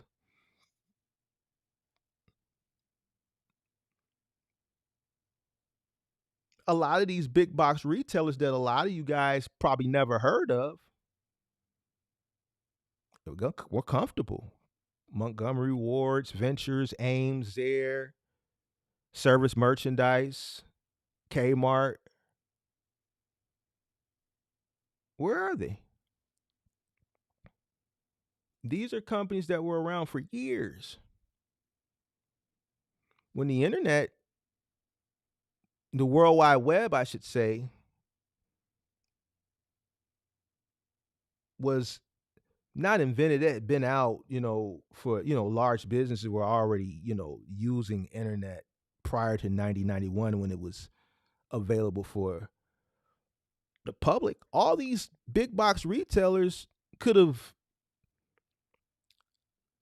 invested into research and development, R&D, instead of laughing at that technology, which the magnitude of them did back in the day, and been Amazon before Amazon. They already had the capital. They already had the footprint. They just needed to invest some of that capital into building an infrastructure online, marketing it, and preparing for what we are living in now. But these guys were older and stuck in their ways and complacent. These guys have been sitting on these boards for decades, rich, rich, rich, rich, rich, and just this new thing, they laughed at it. Technology isn't scoffed at today like it was back in the day. Hit the like button. Technology didn't move as fast in the 80s and the 90s as it does today.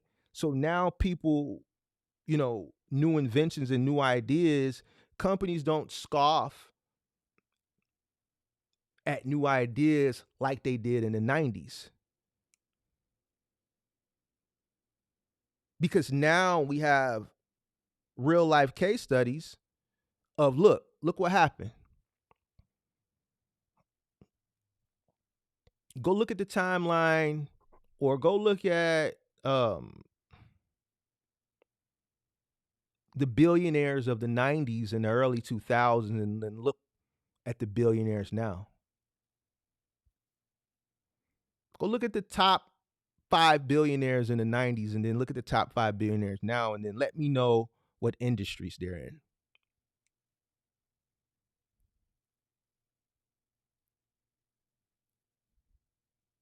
So all those companies, we can throw Toys R Us in there, KB Toy Store, like we can throw all these places in there. But these are people that were complacent because they were just accustomed to the way things were. It didn't seem realistic at that time period that people would buy a mattress online, because even me, I'm like, shit, I'm not buying no mattress online to this day. I got to go lay on it. I got to make sure it's comfortable. But they just didn't believe. Look at Borders. Look at Barnes and Nobles. This is complacency. This is comfortability. Some of you don't remember Barnes and Nobles, Borders. You could go into Borders. You could sit down.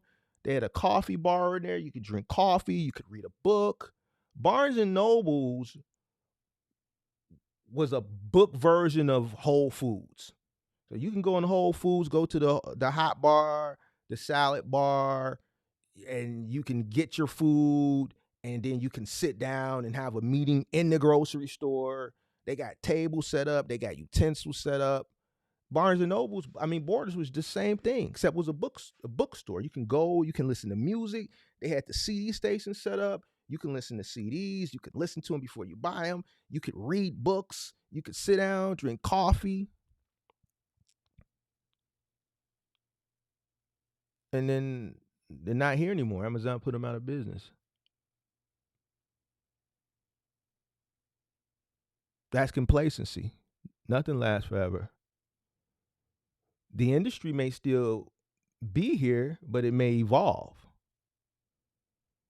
And with that evolving, it may displace the people who just were naive, like we've seen happen in the past couple years.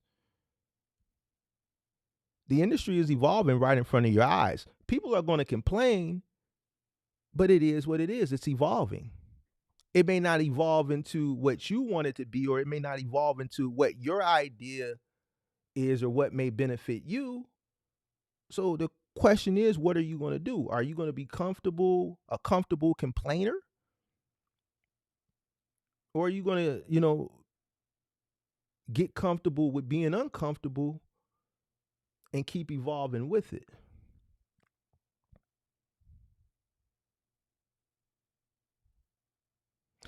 If these big conglomerates, multi-billion-dollar businesses, can shutter in the matter of a few years because they were comfortable and complacent, who do you think you are?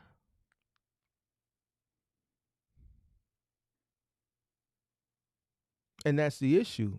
People think things are going to stay their way. The industry is not going anywhere. but the industry may eat you up, chew you up, and spit you out. It may devour you as an individual because you were too comfortable. So it just displaced you. Retail is still around. It just evolved. No, we're not, the shopping mall barely exists anymore. The few shopping malls that are here are like ghost towns. Majority of the mall is vacant. The food courts don't even exist. The malls that are still open, majority of the retail spaces are vacant, and the food court is just nothing's there anymore.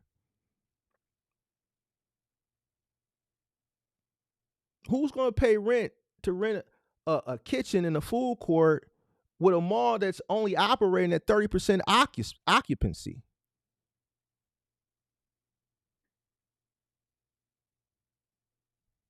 And the only thing that's keeping the malls, the ones that are still going, are the anchor stores. The anchor stores that are still willing to pay rent.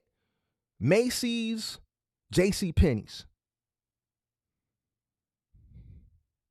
Y'all want to talk business or comfortability business? Y'all want to like daydream?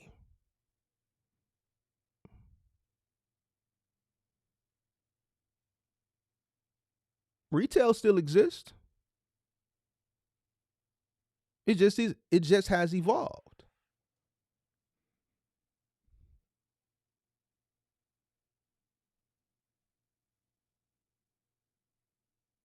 When those stores were making money all through the 80s, all through the 90s, because that was their heyday. Malls, heyday was the 80s and the 90s.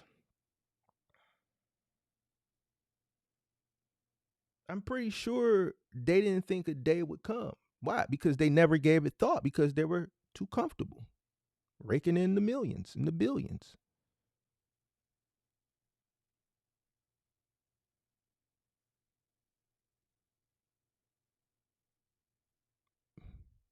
Everything changes. Here's something we were talking about the other day: toys. We can even break this down from retail down to categories of retail products, I should say. Toys. Kids ain't enamored with toys no more. Like, it's Christmas. I was just in Walmart. The toy aisles in Walmart yesterday were immaculate. On a weekend, 20 years ago, 25 years ago, 3 weeks before Christmas, every weekend, probably from Black Friday all the way to the weekend leading into Christmas, every single weekend, your big box retailers would be packed. The toy aisles, you couldn't get down them. Anybody that's 40 and above, am I lying? You go into a big box retailer 3 weeks before Christmas on a Saturday and Sunday, toy aisle bare, desolate.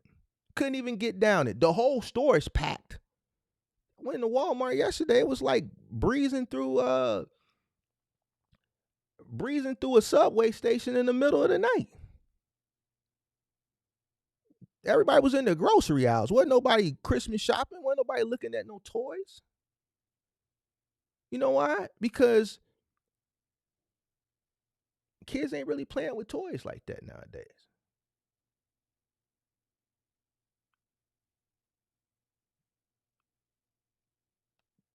Things have evolved. They're playing with phones and iPads and video games and things like that.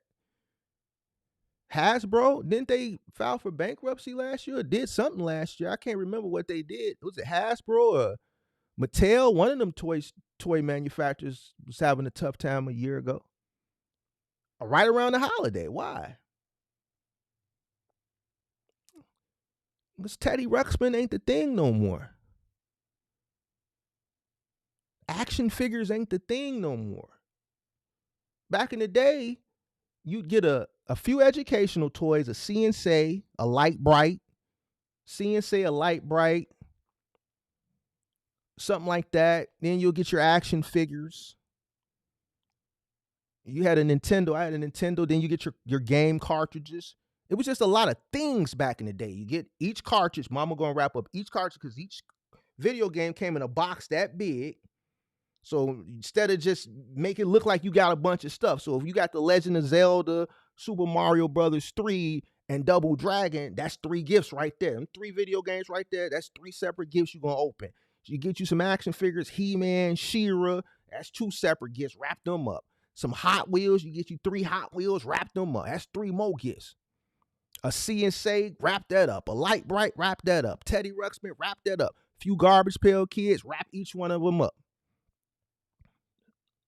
If you a girl, some Cabbage Patch Kids, wrap them up.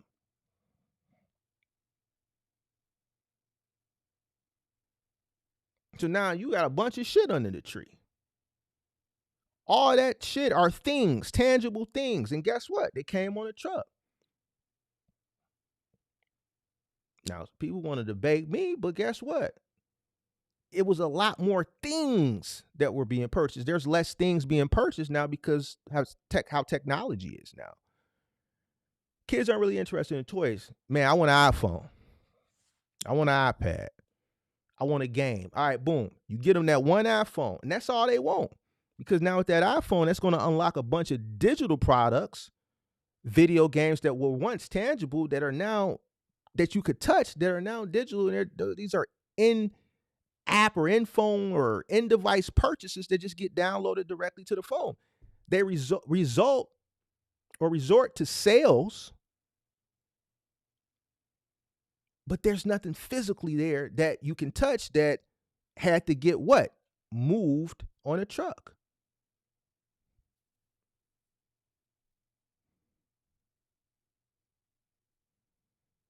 There was a lot more things getting moved around this time of the year back in the day because there was just a lot more things. Video games now. You got more people transitioning over to just downloading the games. Nobody going to GameStop like that. You got some people that do want the physical copy, but a lot of people just download it. Once upon a time, you had to go to Toys R Us, you had to go to KB and get the physical game. So now physical games that popular games that they were released right before the holidays, these were physical things that had to get transported. It doesn't exist anymore. So there's less things. And you can incorporate that into your peak season, but it's facts.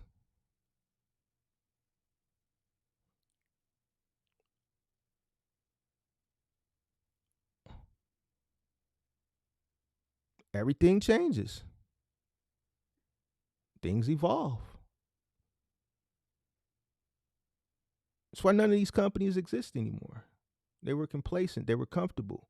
They could have evolved. They could have invested the money, but they didn't.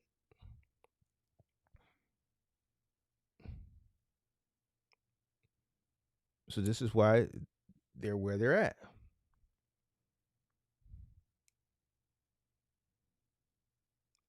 Amazon looks like it could, nothing can be invented to defeat it or displace it. We never know. You never know. We don't know what'll happen in 30 years from now or 25 years from now. Everything has their run. You got to, make the best of what you get while it's in front of you, and you can't get comfortable because you don't know what tomorrow holds. You always got to stay ahead of the curve. You always got to be educating yourself, researching to stay ahead so you don't get caught left holding the bag like so many people do because they don't want to do the work.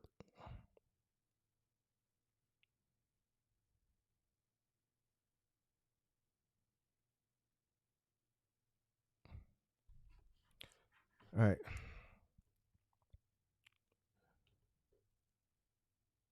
Hit the like button, subscribe to the channel, turn on post notifications. You say even places like Macy's have changed when they building new establishments, downsides to that, right? So they got this Macy's, what is it? Macy's Express. They got one at the Evergreen, right? At 95th. I saw it. I was driving past. Macy's Express, Macy's something was not like a full department store. It's like a smaller version. Right. Look, they closed the whole Macy's in the water tower. Macy's operated 8 floors in the water tower here. 8 floors. Guess what? Not anymore. So guess what? By that being an anchor store for the water tower, and they've been gone for about 2 years now, anchor stores bring in what? Foot traffic. So when your anchor stores start to leave, in this situation for that particular mall, indoor mall, that lessens the foot traffic, which the smaller stores are affected by it. This is why they got pop-up stores, Toys R Us pop-up express around the holidays and all this stuff that a commercial realtor wouldn't have even thought about 20, 25 years. A pop-up. You only want to rent the space for 3 months? No. We can get $30,000. We can get $40,000, $50,000, probably $60,000, $70,000 for this space a month now. We're not going to let you rent for 30. But because they're so desperate, you got Toys R Us doing pop-up stores around the holidays, and you got Spirit Halloween. They can come rent a empty spot that they know the retailer, the commercial realtor is just not going to rent anyway because no one's going to rent it for whatever reason because people aren't renting these big-ass spots no more. And they can come in and get their money on for that season and get up out of there. Well, things change. Things change, man. So, I've seen things change in my spaces. I've seen claims go up due to a lack of, preparedness, right? Due to a lack of training, and just due to a lack of carefulness. People don't care about people's belongings.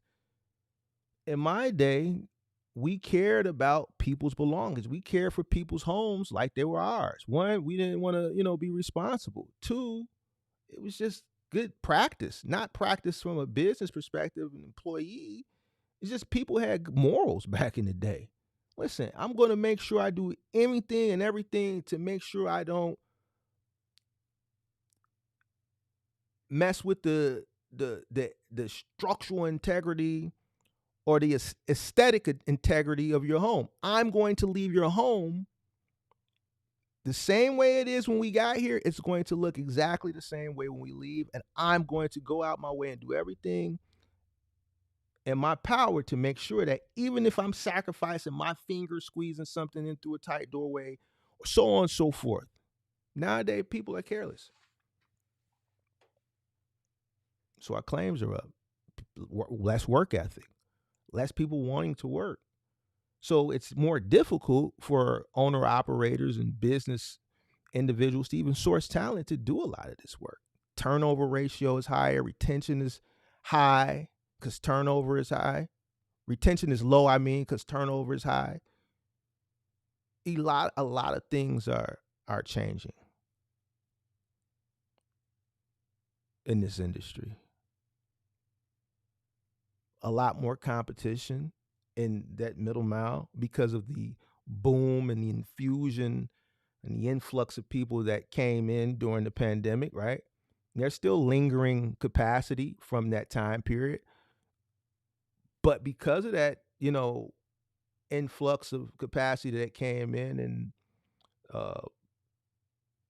the influence that existed during that time period, that influence still exists today. There's still people coming in. Tax season is right around the corner. I guarantee you're going to see an influx of interest in this space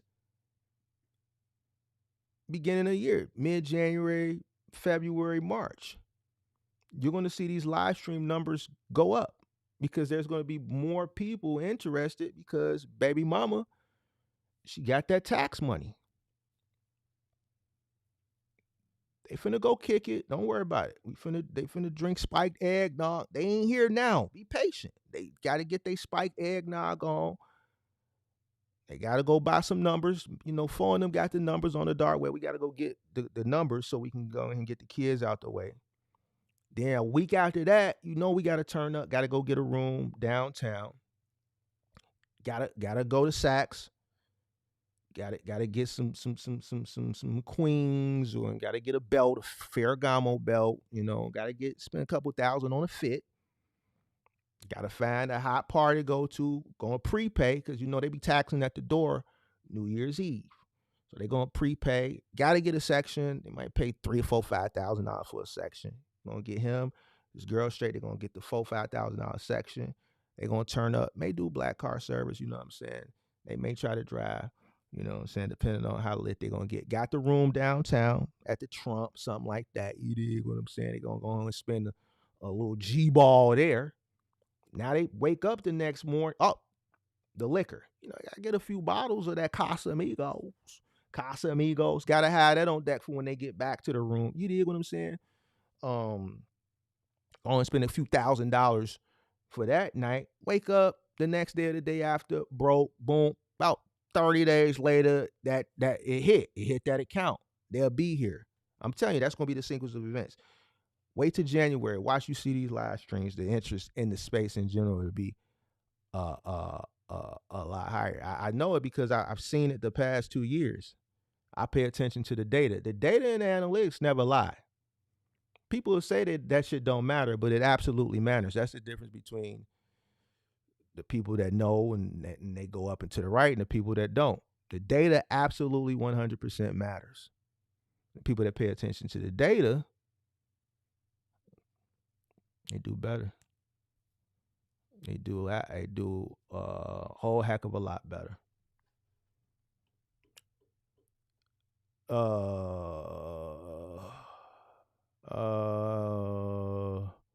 right. Let me see. All right. Any questions? The position to serve your community. Don't let these stories lead us around. Oh, shout out to Danny Wayne in the building. Danny, I didn't see you in the building, Danny Wayne. You must put yourself in those positions to serve your community. Don't let these stories lead us around.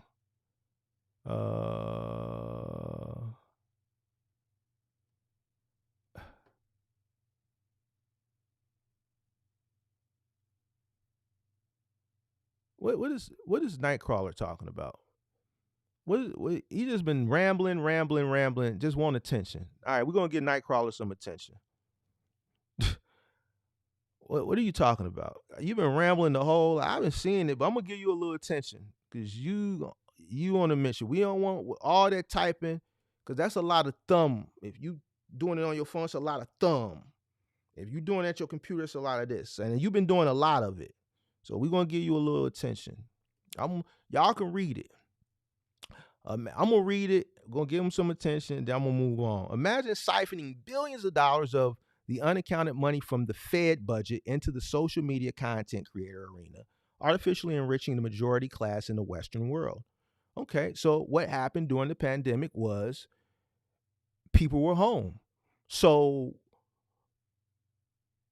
marketing agencies, right, had their clients transition funds from traditional forms of marketing like TV commercials, print ads, radio ads into social media ads because people were home. So there was more people on YouTube. All right. So what happened was during that time period, 2020, 2021, because most of the ad companies transitioned from traditional ways of marketing, TV, print, radio, into social media, it increased the revenue, right? And it made a lot of influencers rich. A lot of those influencers didn't have a moral compass. So they misled a lot of people. I don't think that necessarily had anything to do with, let me see, imagine siphoning billions of dollars on account money from the Fed budget into the social media. I don't think that money if what you're saying came directly from the government, that money came from companies that just transitioned from their normal way of marketing, and they put more of their marketing dollars into advertising and social media. I mean, I think it was smart, right? Because people were home. But the unfortunate thing was, uh, artificial enriching majority class in the middle world, the people who became enriched, because we saw a lot of people, creators that I was watching, we saw them go from, you know, a certain way of living to rich. I saw one of my content creators that I watched around that time. He went from driving Hellcats to a Lamborghini, and he's been going up ever since. He was one of the ones that didn't fall off. There was another one. I ain't going to say that. Well, Mr. Organic, he came up during the pandemic, and then, like so many other content creators that were creating content prior to him, fell off. Why? Because he thought that money, and a lot of them thought that money that they were getting from the ad revenue, because the ad revenue was paying higher. And not only was it paying higher, the view counts were higher because more people were watching content because they didn't have shit else to do. They got used to that money. They went from making $2,000 or $3,000 or $4,000 or $5,000 a month to making $60,000, $70,000, $80,000, $90,000 a month. And then they were able to do that on a consistent basis for like a year and a half. And what happens with most people who are not financially literate do when they get that type of money, they spend it. The more money they make, the more they spend. The more money they get, their lifestyle increases. So just like the box truck community, we can do a comparison and contrast. Just like the people that came into the box truck space, the content creators that were creating content, because the ones that really became really, really rich were the ones that were already creating content prior to that, right? What happens? They got that money, and then when things started to transition and correct themselves, and the money wasn't given out, and things start to go back to the way that they were, you saw these content creators stop making content, and then you saw a plethora of content in the social media space. YouTube is trash and this, that, and the third. No, YouTube is the same. It's just the advertisers are pulling out because people are going back to work. And because they're going back to work, they're listening to the radio now. People are watching TV again. Why? Because basketball is back on. This is back on. Production studios are producing shows again. All those shows that, stop, like, Power and all this shit, they're back on the air. They're producing new shows. So people are watching Stars and shit like that. So the same situation. These people are complaining. They went broke. Some of them admitted it. Some of them didn't admit it. It's the same thing. It's not,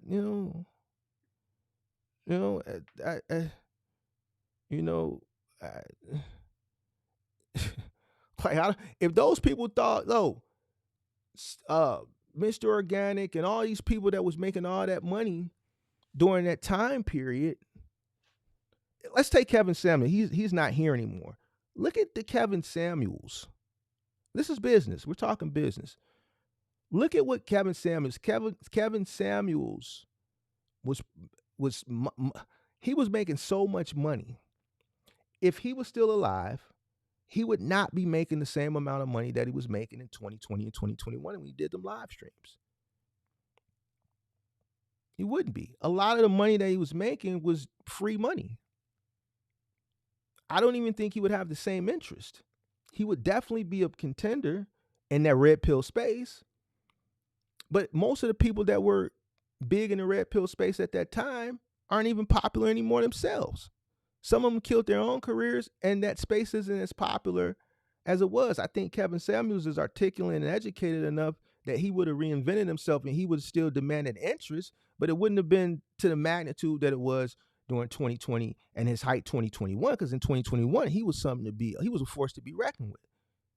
He definitely wouldn't the revenue, how he could just stop the show and say, hey, listen, hey, if y'all don't send some super chats, man, we're going to end the show. And then you see thousands and thousands, $500, $100, $100, $50, $500. People back to back, $499, $499, $1,000 from the same person. He wouldn't be able to do that today. You wouldn't be able to do that today. So, same situation. No different from Running Warrior has a question for the chat. Question for today's chat. What are you willing to sacrifice today to be great tomorrow? Take some time to think about it. Shout out to Carlos. How you doing? Uh,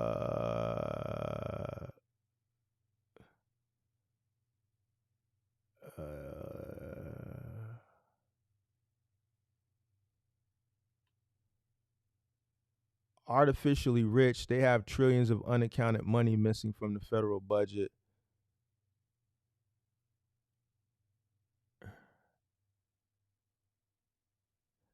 Oh, Mr. Mark, how do you see January and February coming? Do you think we will see some volume come down? Definitely. January is going to be slow. It's historically slow. You know, everybody that wants to buy something is buying it now.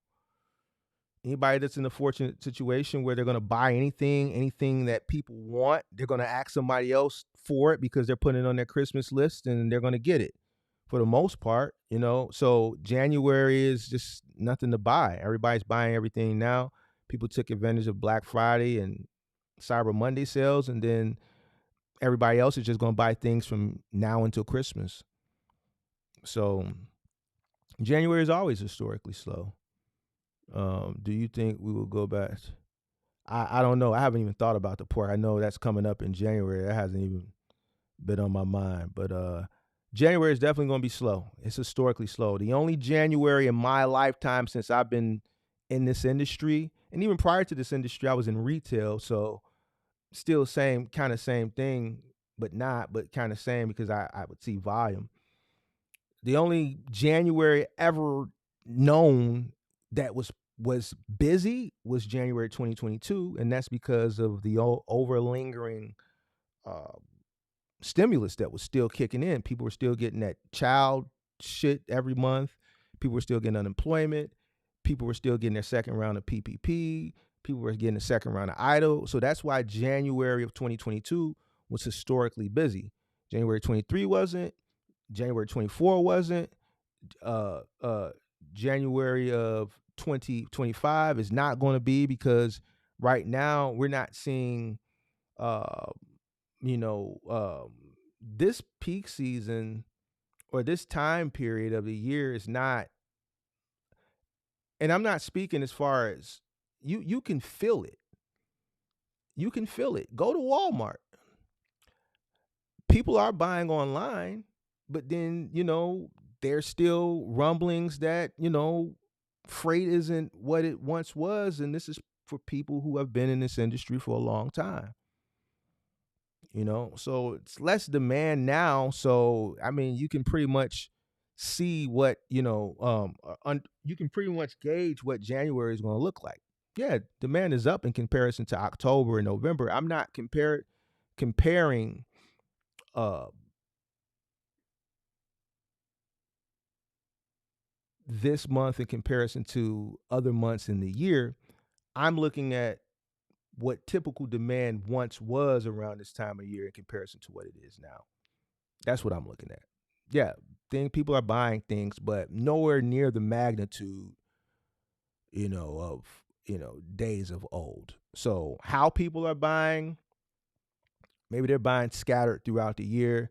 Maybe they're buying early. Maybe they're not wasting time and everybody's rushing to buy within that 4 to 6 week period of, November to, Christmas Eve.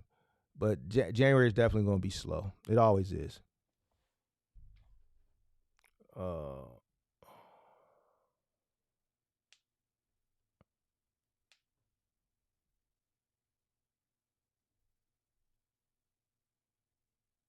uh, you said look at the Angry Man. I don't really watch Angry Man a lot, but what happened? He ran it up during COVID and fell off. I don't really watch him a lot. It's rigged favoring who? Who is it favoring, Nightcrawler? What's rigged and who's being favored? And then I'm gonna get out of here. I want to know because Nightcrawler, he like to get real deep. Pause. So we're gonna see what Nightcrawler talking about. What's rigged and who's being favored? Uh,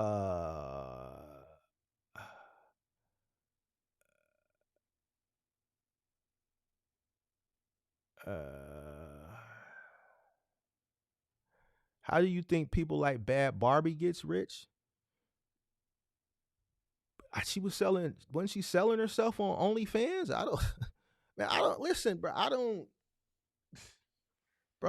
know, bro. Like, what are we talking about?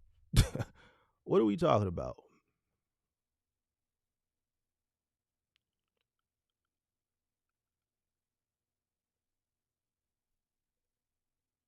Dane Wayne says they think why most streamers claim religious? They think I made 1 million, I made 1,000.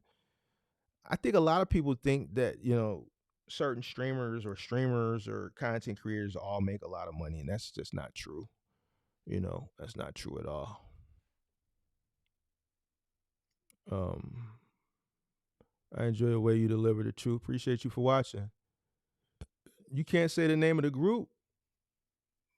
Was it a 1%? We talking about Bilderberg? We talking about Rothschilds, DuPonts? What we talking about?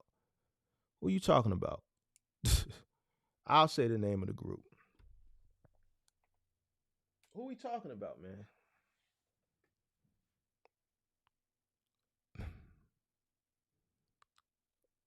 Who are we talking about?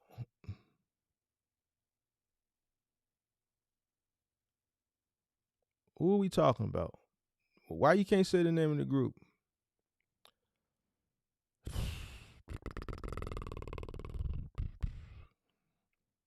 Who are we talking about? I don't know, because I don't watch Bad Barbie, so I don't know how she got rich. Last I heard, she made 1 year she made like 50 million off of OnlyFans. So I'm assuming that's how she got rich.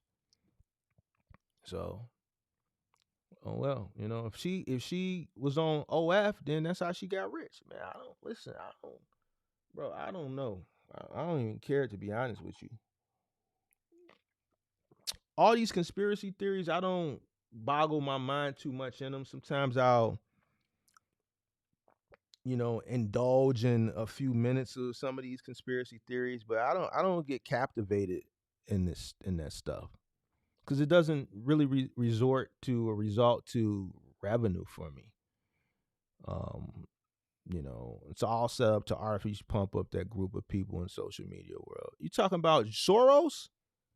You talking about George Soros? Who are we talking about?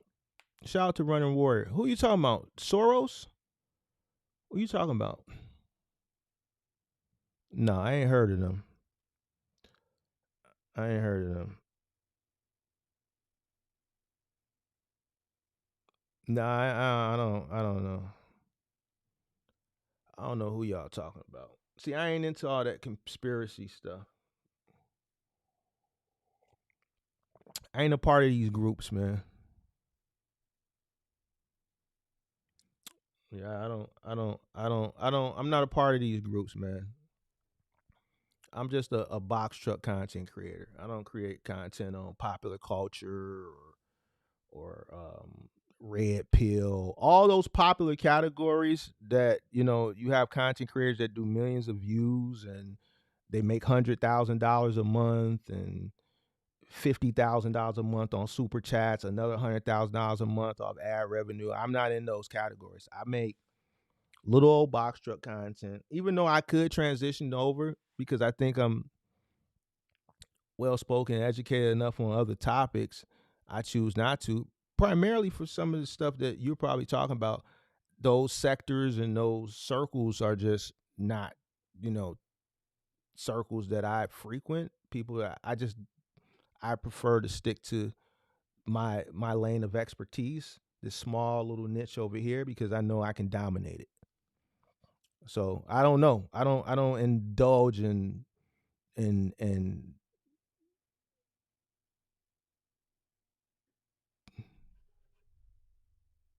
yeah, I don't know, bro. You getting a little bit beside.